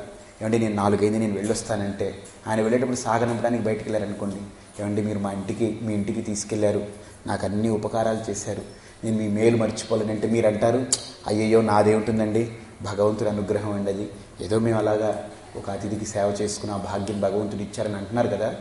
మీరు గమనించండి, అది మీరు నిజంగా మానసికంగా సత్యంగా చెబితే కర్మయోగం. మీ హృదయంలో నుంచి వస్తే అది కర్మయోగం, పెదవుల నుంచి వస్తే అది కర్మ. మీకు ఇప్పుడు అర్థమవుతుందా మనం ఏ స్థాయిలో ఉన్నాం అనేది? కాబట్టి మీరు చేసేది హృదయం నుంచి చేయండి, ఇక్కడి నుంచి మాట్లాడకండి, ఇక్కడి నుంచి తెచ్చుకోండి మీ వాక్యాలు. ఇది స్పష్టమైన ప్రదేశం, ఇది స్వచ్ఛమైన నిర్మలమైన ప్రదేశం, దీన్ని మార్పు చేసుకోవాలి. కాబట్టి అక్కడి నుంచి ప్రతిదీ రావాలని అంటే అక్కడ మీరు ముందు శుద్ధం చేయాలి. అలాగని ఇప్పుడు హృదయం నుంచి అన్ని పవిత్రమైనటువంటిది బయటికి రావాలి అని అంటే ముందు ఏం చేయాలి? మనం ఒళ్ళు శుభ్రంగా మంచి చింతాల సబ్బుతో రుద్దిన లోపల ఉండే చింతలు ఏం పోవు. బయటికి చింతాల సబ్బులు అయిపోతూ ఉంటాయి కానీ ఒకటి తర్వాత ఒకటి లోపల చింతలు ఏం పోవు. కాబట్టి బయట తోమడం ఎంత ముఖ్యమో లోపల అంతరాత్మని, అంతఃకరణ శుద్ధిని చేయడం కూడా అంత ముఖ్యం.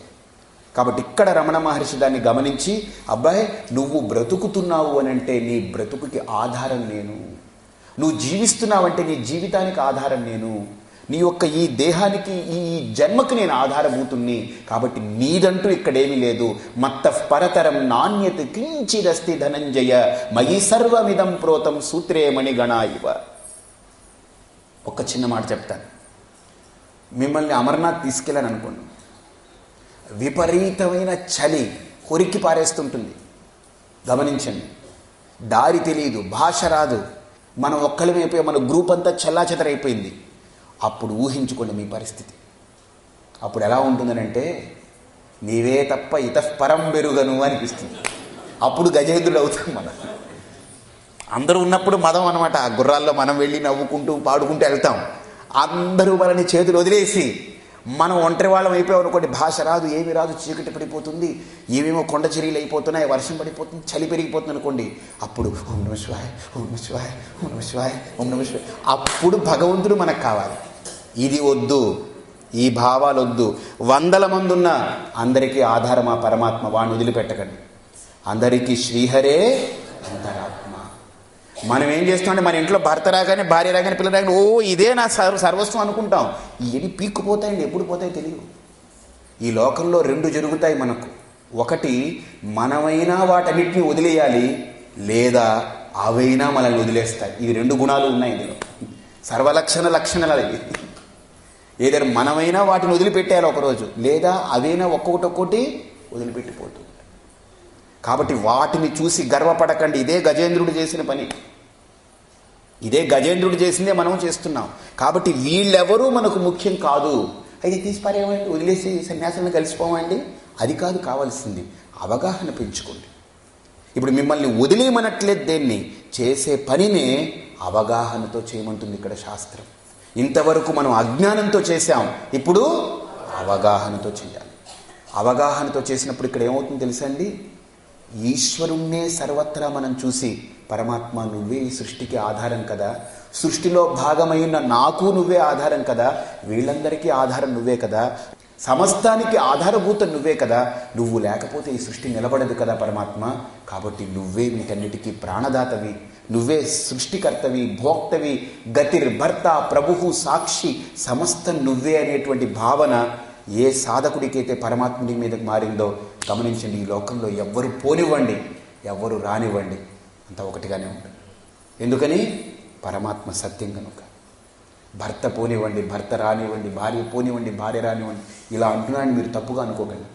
ఇప్పుడు ఇంటికి వెళ్ళిన తర్వాత, ఇప్పుడు ఎవరో ఒంటరిగా మీరు ఆడవాళ్ళు వచ్చారనుకోండి, ఇంటికి వెళ్ళిన తర్వాత ఆయన ఏదో మాట్లాడుతున్నప్పుడు నువ్వు పోయినా ఒకటే ఉన్నా ఒకటే, ఎందుకంటే నేను పరమాత్మని పట్టుకున్నాను, పరమాత్మని పట్టుకున్న దానికి ఇంకెవడున్నా లేకపోయినా ఒకటే, ఆ మాటలు మాట్లాడకండి. అది నోటి మాటలు, నేను చెప్పాను నోటి మాటలతో కాదది. మీరు ఆచరణాత్మకంగా ఆ స్థితిని పొందాలి. నోటి మాటలు కబుర్లు అక్కర్లేదు, మనకు నవ్వుకునేదానికి కాదు. ఇది చాలా గహనంగా అర్థం చేసుకోవాలి. పరమాత్ముడే సమస్తానికి ఆధారం అనుకున్న తర్వాత గమనించండి, మిగతావి ఎన్ని ఉన్నా అది పరమాత్ముడి మీదే ఉంటుంది. ఏది పోయినప్పటికీ కూడా దానికి పరమాత్ముడే ఆధారం. అది గమనించండి. ఆ సత్యానికి వచ్చిన తర్వాత అండి సాధకుడికి ఈ లోకంలో భయం ఉండదు. ముందు భయం అనేది ఏమిటి తెలుసండి మనిషికి? తన అనుకున్నవన్నీ పోవడం, డబ్బు పోవడం, మనుషులు పోవడం, తన స్థితి పోవడం, పదవి పోవడం, ఆరోగ్యం పోవడం, ఒక్కోటి పోతుంటే ఏమిటో ఏమైపోతుందో అన్నీ పోతుందని భయపెట్టుకుంటాడు. గమనించండి, అవన్నీ భౌతికమైనవి, వచ్చాయి పోతూ ఉంటాయి. జాతస్య హి ధ్రువో మృత్యు ధ్రువం జన్మ మృతస్య చ.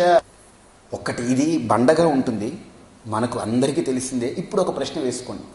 మీరు తల్లి గర్భాన్ని చీల్చుకుని బయటకు వచ్చేటప్పుడు ఎవరెవరిని కట్టుకొని వచ్చారండి బయటికి? చెప్పండి. ఏ భార్యని కట్టుకొచ్చారు, ఏ భర్తను పట్టుకొచ్చారు, ఏ పిల్లల్ని మోసుకొచ్చారు, ఏ ఇళ్ళు, ఏ పదవి, ఏ స్థితి, ఏ డబ్బు, ఏ హోదా, ఏ అందం, దేన్ని మీరు మోసుకొచ్చారు అక్కడి నుంచి? చెప్పండి.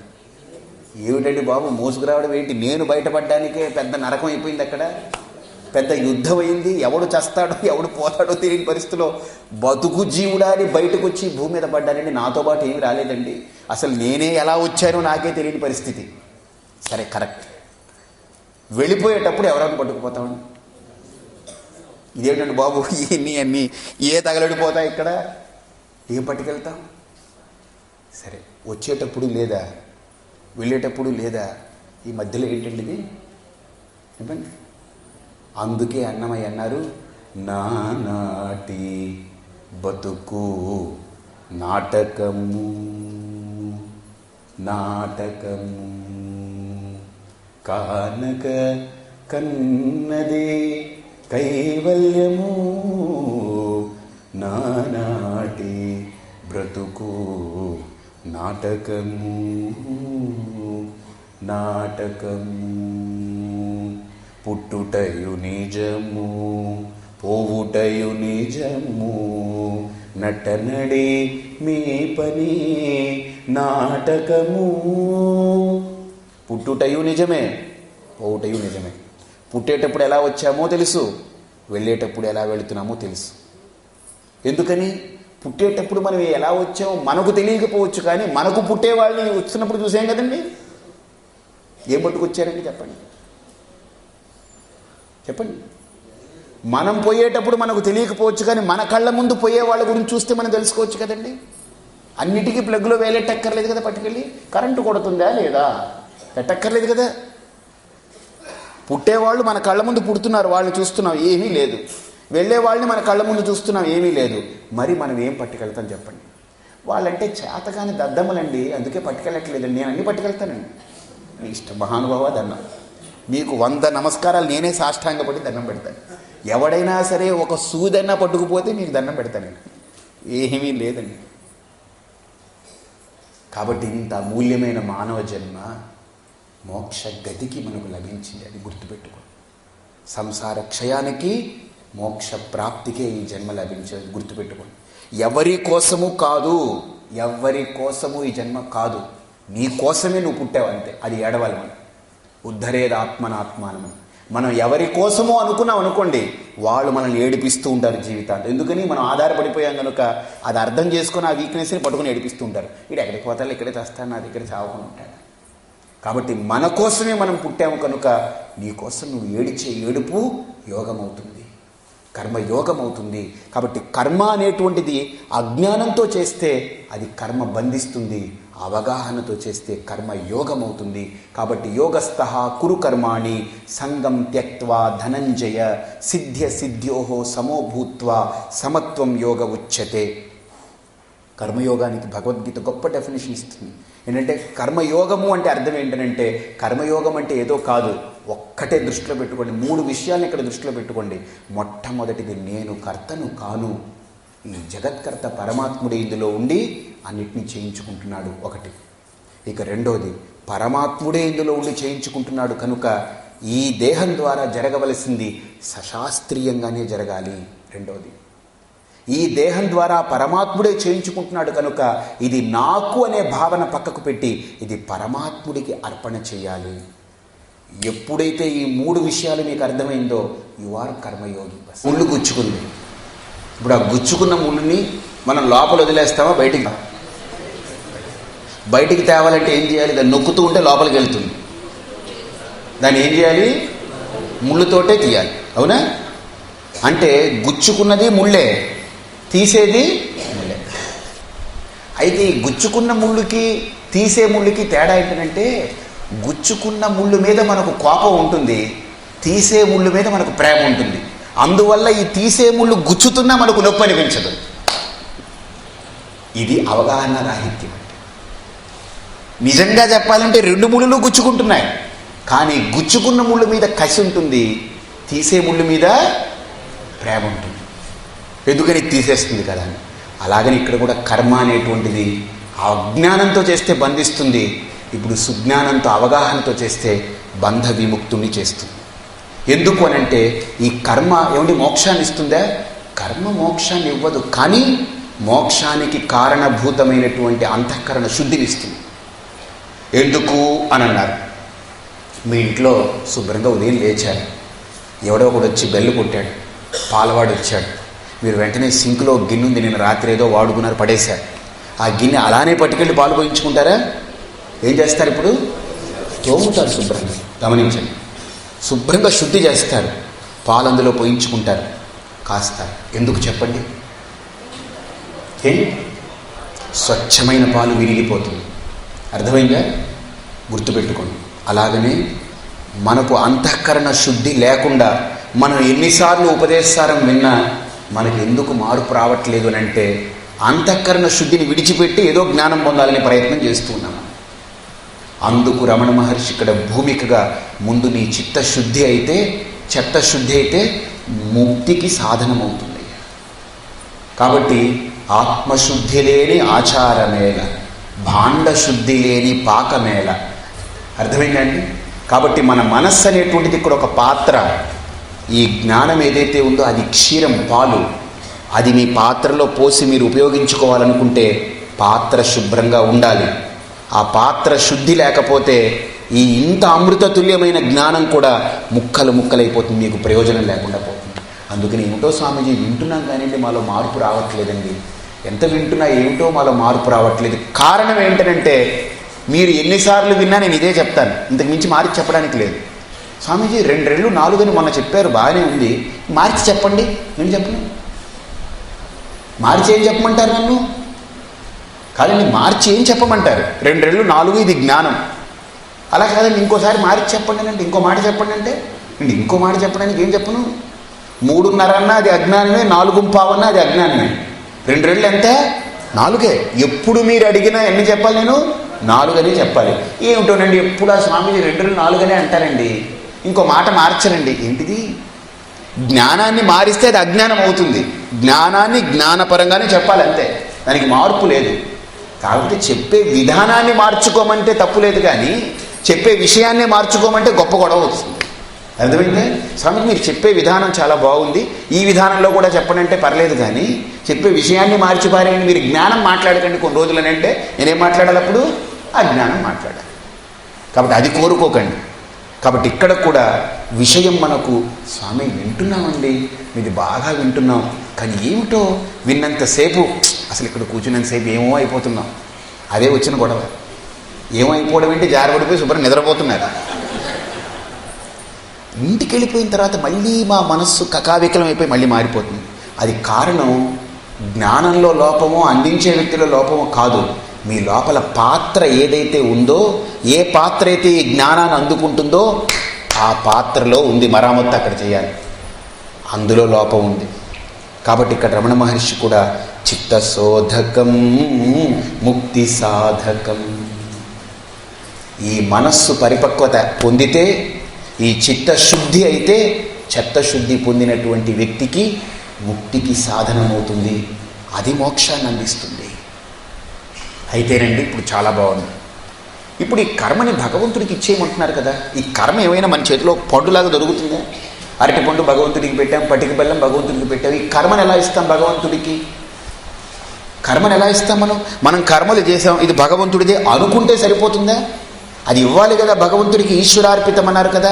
కర్మలు మన చేతికి అందవు కదా. అరటిపండు దొరుకుతుంది, బిల్వపత్రాలు దొరుకుతాయి, కమల పూలు దొరుకుతాయి, అవి ఇచ్చేస్తాం. కర్మ భగవంతుడికి ఎలా ఇవ్వాలి? గమనించండి, కర్మ అనేది ఒక వస్తువు కాదు. అది క్రియాశీలకమైన ధర్మాన్ని కలిగి ఉన్నటువంటి ఒక లక్షణం, అది గుణం. అది కర్మ. కర్మని భగవంతుడికి ఇవ్వమంటే ఎక్కడో అదొక వస్తువుగా ఉందని అనుకోకండి. అంటే మనం ఆచరించే కర్మని అది నేను ఆచరించట్లేదు, పరమాత్మ అనుగ్రహం చేత నేను ఆచరిస్తున్నాను. ఎందుకు? ఈ సమస్త సృష్టి కూడా పరమాత్మ ఆజ్ఞ చేత కదులుతుంది. భీషాస్మాద్వాతః పవతే భీషోదేతి సూర్యః భీషాస్మాదగ్నిశ్చేంద్రశ్చ మృత్యుర్ధావతి పంచమ ఇతి. ఎవడి యొక్క భయ కారణం చేత వాయువు వీస్తుందో, ఇంద్రుడు తన రాజ్యాన్ని పరిపాలిస్తున్నాడో, దేవతాగణాలు వాటి వాటి శక్తుల్ని ప్రవర్తింపజేసి ఇక్కడ సృష్టిని నిలుపుతున్నాయో, ఆ పరమాత్మ ఆజ్ఞ చేతనే నా దేహంలో సకలేంద్రియాలు కూడా పనిచేస్తున్నాయి. ఈ ఇంద్రియాలు పనిచేస్తున్నాయి కనుక నేను కదులుతున్నాను, మాట్లాడుతున్నాను, నడుస్తున్నాను, నా బుద్ధి కదులుతుంది, ఆలోచిస్తుంది. ఇన్ని పనులు జరుగుతున్నాయనంటే భగవంతుడే దీనికి కారకుడు, భగవంతుడే దీనికి కారణం, ఆధారం. కాబట్టి నేనేం చెయ్యట్లేదు, నాహం కర్త హరికర్త. నేను కర్తను కాను, హరికర్త. అయితే భగవంతుడే కర్త అయితే మరి నేను ఊరికనే ఉంటే కర్మ అయిపోవాలి కదా. అందుకే నిమిత్త మాత్రం భవ సవ్యసాచి. నిమిత్త మాత్రం భవ. నువ్వు నిమిత్త మాత్రుడివే అర్జున. నీకు ఆద్యంతాలు తెలియవు, నువ్వు సర్వజ్ఞుడివి కావు, అల్పజ్ఞుడివి కనుక నీకు బుద్ధి చిన్నది కనుక ఆ చిన్నదైన బుద్ధిలో చిన్నదైన ఆలోచనే ఉంటుంది, కానీ అనంతమైన ఆలోచన రాదు. అనంతమైన పరమాత్మతత్వాన్ని కారణంగా గ్రహించి దాన్ని తెలుసుకుంటే ఈ దేహం జడం, ఈ దేహంలో ఉండే బుద్ధి మనస్సు అల్పం. అల్పమైన మనోబుద్ధులతోటి జడమైన దేహంతో నేనేం చేయగలను? కాకపోతే ఈ దేహము బుద్ధి ఇంద్రియాలు ఇవన్నీ ఉండాలి, నిమిత్త మాత్రమే. అద్దంలో ప్రతిబింబం ఉంది, మీకు అర్థమవుతుంది చూడండి. మన ముఖం కనిపించింది, అద్దంలో ఉండే ప్రతిబింబం గమనించండి. మనం కనురెప్పలు ఎగరేస్తే అది ఎగరేస్తుంది, మనం నాలుక అలా పెడితే అది నాలుక బయట పెడుతుంది, మనం ఇలా అంటే అది ఇలా అంటుంది. ఈ యాక్షన్లు, ఈ సైగలన్నీ మనం చెయ్యకుండా మన ప్రతిబింబం దానంతటా చేసుకుంటుందా? చెప్పండి. కారణం ఏంటి? జడం. దానికి ఆ శక్తి లేదు. అందులో ప్రతిబింబం కనపడొచ్చేమో కానీ, నాలాగనే ఉండొచ్చేమో కానీ, నాలాగేంటి నేనే అయి ఉండొచ్చేమో కానీ అది కదలలేదు. అది కదలాలి అంటే ఎక్కడ కదలాలి? కాబట్టి మనం కదలలేము. ఈ దేహం జడం, మనోబుద్ధులు జడం, ఇవన్నీ జడం. ఇవి కదలాలి అంటే అక్కడ కదలాలి. వాడు కదిలితే ఇది కదులుతుంది, వాడు మెదిలితే ఇది మెదులుతుంది. కాబట్టి పరమాత్మ నీవే దీనన్నిటికీ కారకుడవై ఉన్నావు, ఆధారభూతమై ఉన్నావు. నేను జడ మాత్రపు మనిషినంతే, నా దగ్గర ఏం లేదు. నాహం కర్త హరికర్త అనేటువంటి భావన ఉంది చూసారా, అది కర్మయోగం.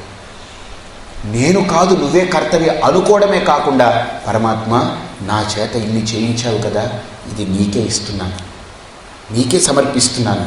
ఆ సమర్పణ భావనే కర్మయోగం. పరమాత్మ భావన కర్మయోగం. నేను చేసినప్పటికీ కూడా ఇది పరమాత్ముడు చేశాడనుకోవడం కర్మయోగం. ఆ చేసిన కర్మల్ని కూడా పరమాత్ముడికే సమర్పించడం కర్మయోగం. ఇది కర్మయోగం యొక్క మొదటి భాగం, అది కర్మయోగం యొక్క రెండవ భాగం. ఇది ఈ రెండు భాగాలు మీకు అర్థమై ఆచరిస్తే మీరు కర్మయోగి. మీరు ఏది చెయ్యండి అంటే, ఏదంటే ఏది పడితే అది కాదు సుమా.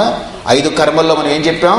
నిత్య నైమిత్తిక కర్మలు, శాస్త్రవిహితమైన కర్మల్ని చేస్తూ, ప్రాయశ్చిత్త కర్మల్ని చేస్తూ, మన జీవితానికి ఆలంబనంగా ఆధారంగా ఉండే కర్మల్ని, లౌకికమైన కర్మల్ని కూడా ధర్మబద్ధంగా చేస్తూ, పరమాత్మ ఇవన్నీ నువ్వు చేయిస్తున్నావు, నువ్వే కారకుడివి అని అనుకోవడం కర్మయోగి యొక్క మొదటి భాగం, మొదటి లక్షణం.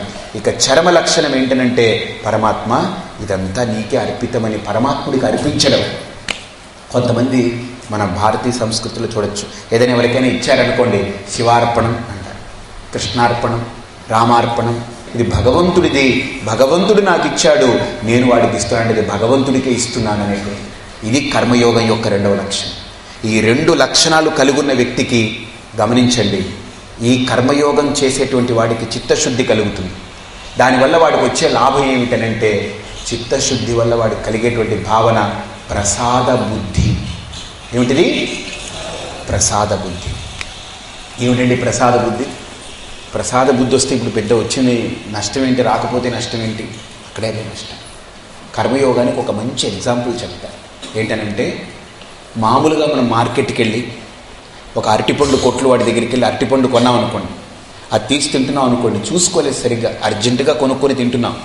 ఆ మధ్యలో అంత దెబ్బ తినిపోయింది, డాగులు పట్టేసింది, పండు నుంచి అలా రసం కారుతుంది అనుకోండి, బాగా దెబ్బతిని బాగా పండిపోయి రసం కారుతుంది అనుకోండి, దాన్ని ఏం చేస్తాం? బాగోలేదని తీసి అవతల పారేస్తాం. అవునా? సగం ముక్క తినేసి అవతల పారేస్తాం. వాడికి డబ్బు ఇచ్చేసి తిట్టుకొని వస్తాం. ఇప్పుడు ఇదే వ్యక్తి సరేలే అని పక్కనే గుడి ఉంటే వెళ్ళాడు, ఆ గుడిలో పూజ అవి చూశాడు, హారతి అయిపోయింది, బయటకు వస్తుంటే వాడికి పండు ప్రసాదంగా పెట్టారు, అరటిపండు. గమనించండి, ఇప్పుడు అది కూడా అరటిపండే, ఈ అరటిపండు ప్రసాదంగా పెట్టారు, చేయి జాటాడు, ఆ చేతిలో పెట్టారు. వాడికి కర్మ ఏమిటో కానీ దెబ్బతిన్న పండే వచ్చింది. మళ్ళీ ఇందాక పాడేసిన పండు లాంటిది ఇక్కడ కూడా వచ్చింది. ఇప్పుడు పాడేస్తాడా వీడు? పాడాడు. ఇప్పుడు అనుకున్నాడు భగవంతుని చూసి నవ్వుకొని, ప్రసాదం ఇది నోట్లో పడేసుకొని ఇష్టం లేకపోయినా అష్టవంకర్లతోటైనా తినేస్తాడు. ఎందుకని? ఇది ప్రసాదం, ఇది పాడేయకూడదు, ఇది భగవంతుడి దగ్గర నుంచి వచ్చింది, ఇది పాడేయకూడదు. మార్కెట్లో అనుకోండి దాన్ని అరటిపండుగానే చూస్తాడు, దీన్ని ప్రసాదంగా చూస్తాడు. ఏమిటి తేడా? రెండు అరటిపండులే కదా. ఏమిటి తేడా అక్కడ? భావన. ఏమిటిది? భావన. అందుకని అమ్మవారికి ఒక నామం ఉంది, భావనా మాత్ర సంతుష్ట హృదయాయే నమో నమః. ఆ భావనతోటే ఆవిడ సంతృప్తి పడిపోతుంది, మనమేం గొప్పగా చెయ్యక్కర్లేదు. కాబట్టి ఇక్కడ కూడా రమణ మహర్షి అదే అంటున్నారు, చిన్న భావన నీలో ఎంత మార్పు తెచ్చింది. అదే అది అనుభవించేది, అది ఫలం, నేను భోక్త, అది భోగించబడేటువంటి వస్తువు అనే భావన ఉన్నప్పుడు మంచి చెడులు, తినాలి తినకూడదు, చండాలం, ఇన్ని భావాలు వచ్చాయి. అదే ఇది భగవంతుడిది అనుకున్నప్పుడు నేను నా భావాలన్నీ పక్కకు పోయి, అది ఎలా ఉన్నా సరే అది భగవంతుడు నాకు ఇచ్చాడు, నేను దాన్ని తినాల్సిందే, బస్ దాన్ని విడిచిపెట్టడానికి లేదు. అది ఎంత అనర్థకారమైనా సరే నేను తినాల్సిందే. షుగర్ పేషెంట్ అయినా సరే వాడికి చేతిలో ప్రసాదం వెళ్తే కళ్ళు మూసుకు తింటాడు. మీరు మామూలుగా పండు ఇవ్వండి, నేను తిన్నండి, షుగర్ అండి అంటాడు. అదే ఆలయంలో దేవుడి దగ్గరికి వెళ్ళినప్పుడు అదే పండు పెడితే నేను షుగర్ అండి, నాకు నేను తిన్నండి, వేరే మిక్చర్ ఉంటే ప్రసాదం ఇవ్వండి అంటాడా? ఎవడండు? ఇది కొడతాడు. ఏది ఇచ్చినప్పటికీ కూడా అది అనర్థకారి అయినప్పటికీ కూడా ప్రసాదంగా భావిస్తాడు. ఇప్పుడు మీరు ఈ భావన అర్థం చేసుకోండి. ఇప్పుడు ఒక్క స్టెప్ అడుగు ముందుకేస్తాం. మనం చేసే కర్మల్నే భగవంతుడికి ఇస్తే కర్మయోగం అయితే, అసలు మన జీవితాన్నే భగవంతుడికి ఇచ్చేస్తే ఇంకేం చెప్పండి. అసలు మనం చేసే అల్పమైన కర్మల్నే భగవంతుడా, నువ్వేనా దీనికి ఆధారం? ఇన్ని ఇంద్రియాలు పనిచేస్తున్నాయంటే, ఈ సృష్టి కదులుతుందంటే నువ్వే కదా ఆధారం, దీనికి నువ్వే చేయించుకుంటున్నావని చిన్నపాటి కర్మలు మనం చేసి వాటినే భగవంతుడికి ఇస్తే ఎంతో గొప్పగా అనుకుంటున్నామే. ఇప్పుడు రమణ మహర్షి అంటున్నారు, అసలు నీ జీవితమే ఇది నాది కాదు నీదే అనే భావనతో పరమాత్ముడికి అంకితమై ఉంటే అసలు నీ జీవితం ఏంటి? అసలు అప్పుడు ఏమవుతుంది తెలుసా అండి? అది నిజమైన కర్మయోగం.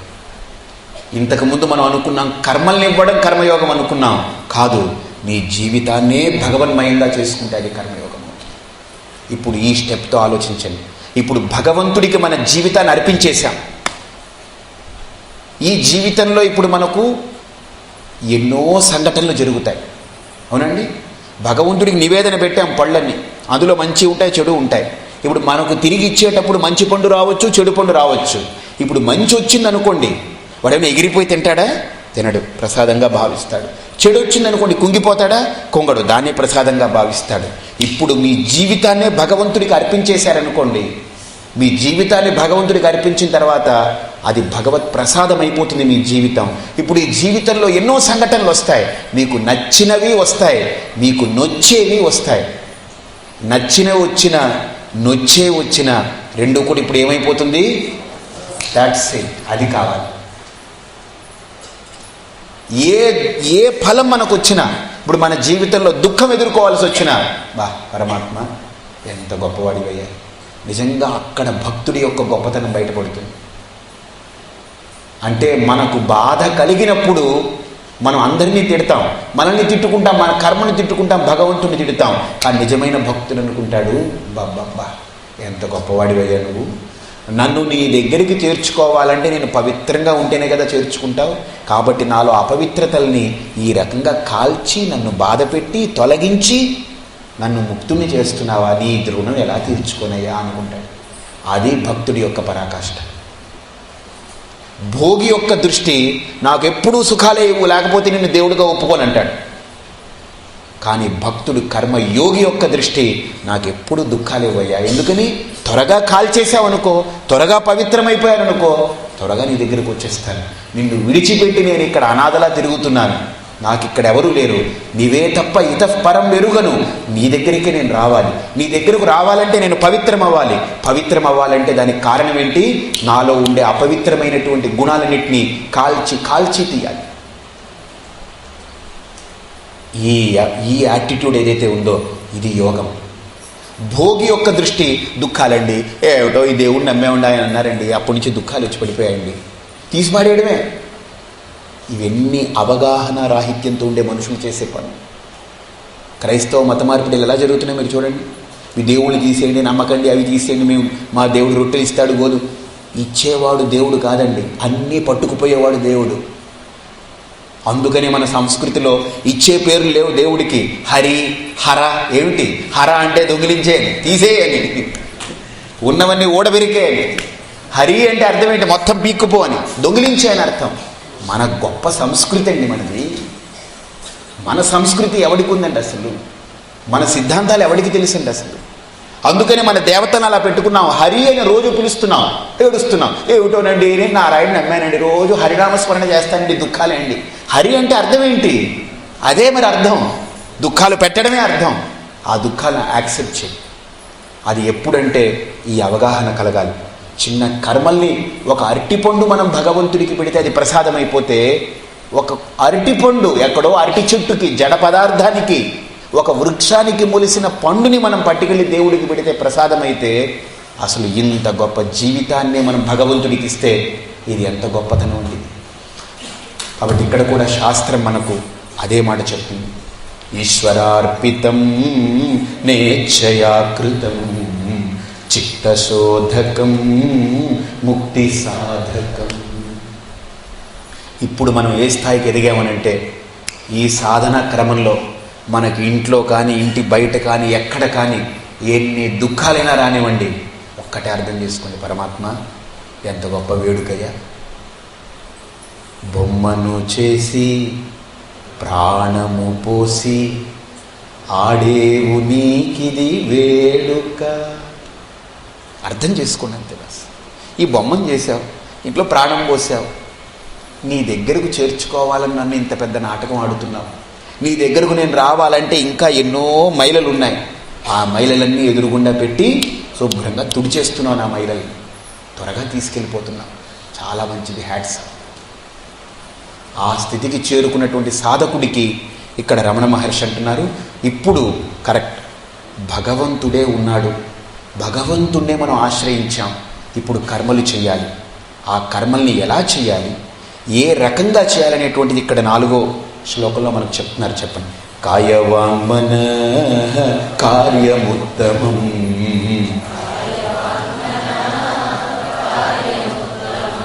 పూజనం జపశ్చింతనం క్రమాత్.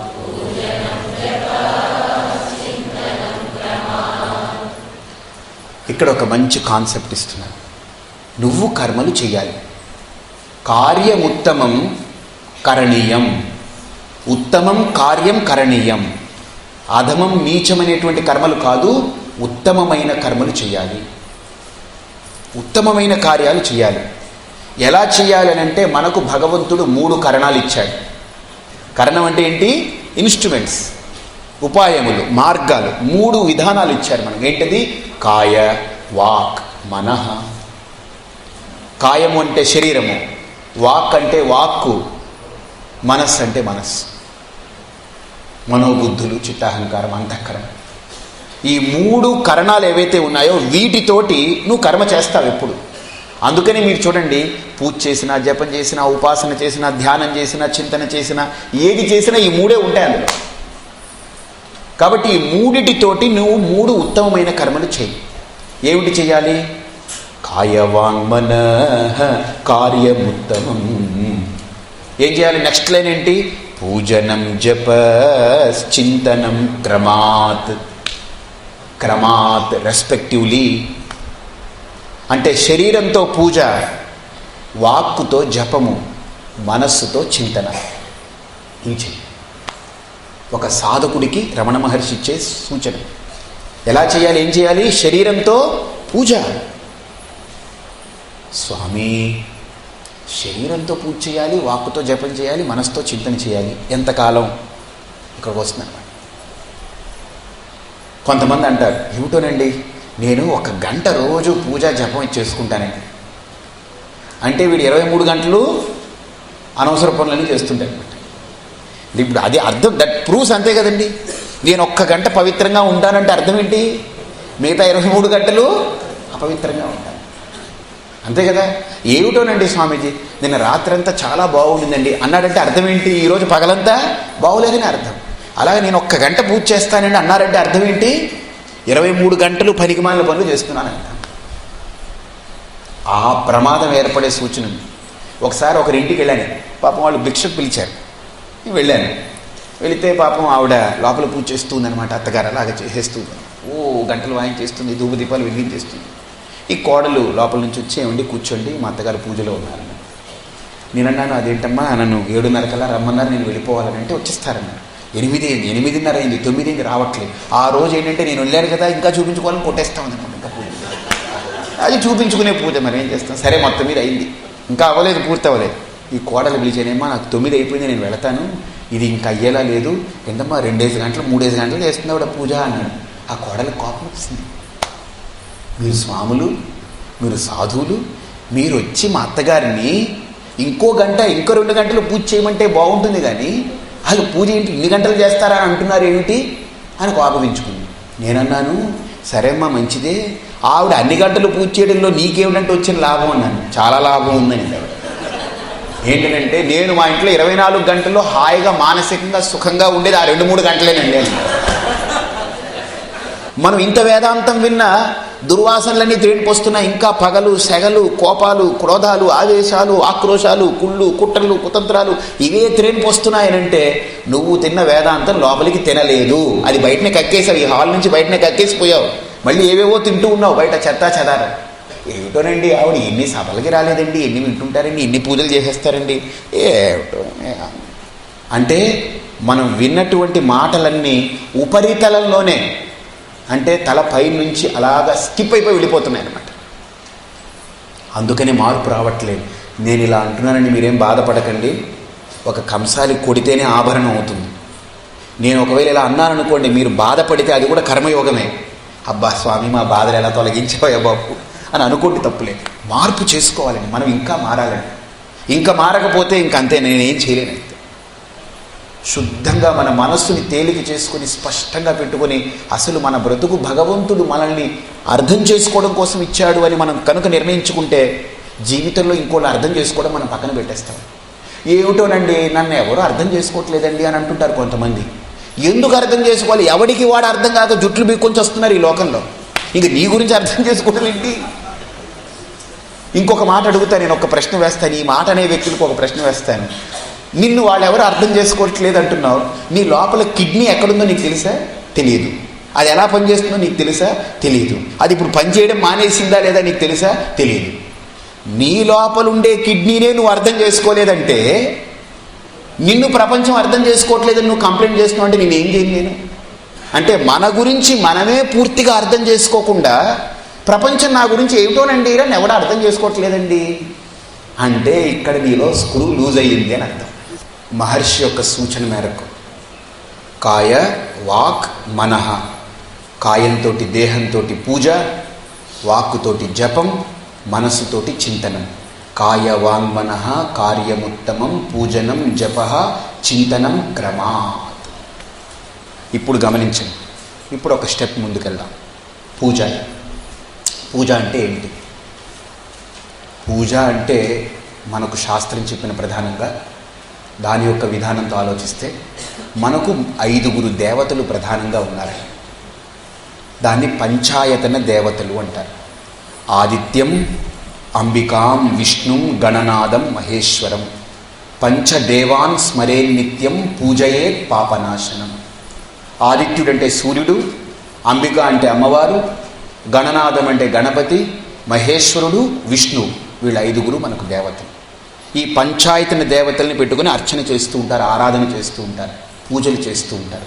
ఇదొక పూజ. ఈ పూజకేంటి? పువ్వులు, గంట, దీపం, అగరవత్తి, హారతి ఇవన్నీ కావాలి. అర్థమైందండి? ఇది పూజ యొక్క ఆంగ్య సాంగ్యాలు అన్నమాట. ఇవన్నీ ఉండి తీరాలి పూజకి.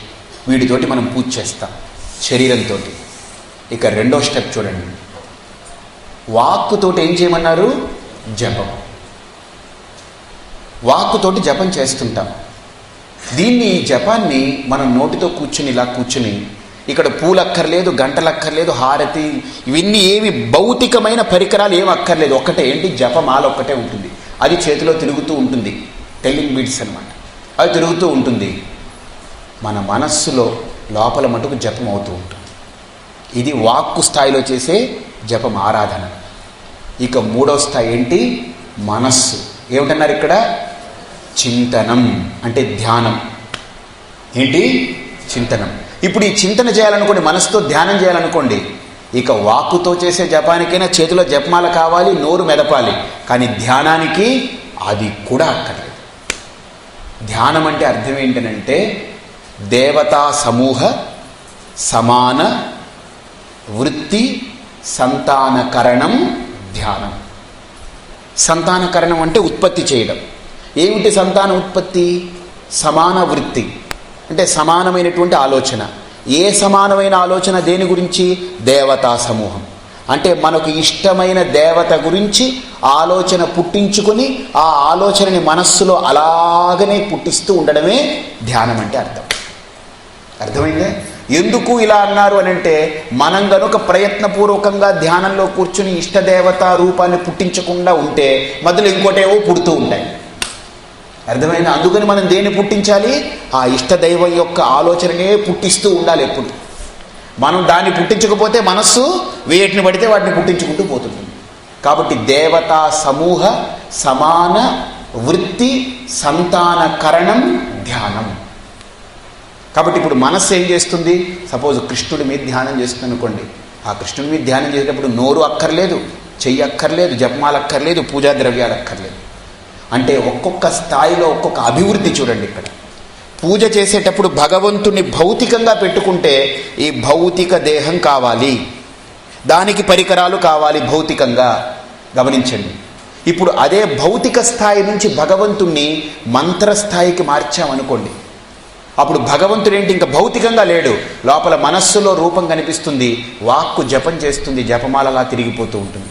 అంటే ఒక స్థాయి దాటాం, భౌతిక స్థాయి దాటాం, వాచిక స్థాయికి వెళ్ళాం.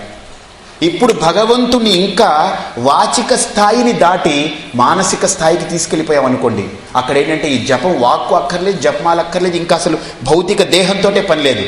అలా కూర్చుంటా ఉంటే మనస్సు ఒక్కటే కావాలి. కాబట్టి ఇక్కడ ఎందుకు ఇలా ఒక్కొక్క స్థాయిని పెంచుకుంటూ వెళ్ళారు అని అంటే మనం పూజ చేస్తున్నప్పుడు భౌతికంగా గంట, ధూపం, దీపం, నైవేద్యాలు, పూలు, పుష్పాలు, ఫోటోలు అన్నీ ఉన్నా, మన శరీరంతో పూజలు చేస్తూ ఉన్నా, ఇలా అక్షంతలు విసిరి పూలు విసిరి తిప్పుతూ ఉన్నా, మనస్సు అనేది ప్రధానం సుమా. మనస్సు లగ్నం అవ్వాలి అక్కడ. అప్పుడే పూజ అవుతుంది. మనస్సు లేకుండా మనం పూజ చేస్తూ పోతున్నాం అనుకోండి, ఆ పూజ నిరర్థకమే. మనం కూర్చుంటాం, చేస్తూ ఉంటాం, ఎక్కడెక్కడో దిక్కులు చూస్తుంటాం, ఎవరెవరో పలకరిస్తూ ఉంటాం. ఇవెందుకు? ఇవి వద్దు, అవి వ్యర్థం. అది ఆ పూజలు వద్దు. ఎవరైనా వచ్చారనుకోండి, ఇవి వద్దు. ఇది పూజ, వాడి పూజ అవుతుంది, అది వాడికి పూజ కాదు. కాబట్టి ఈ రకమైన పూజ కాదు సుమా.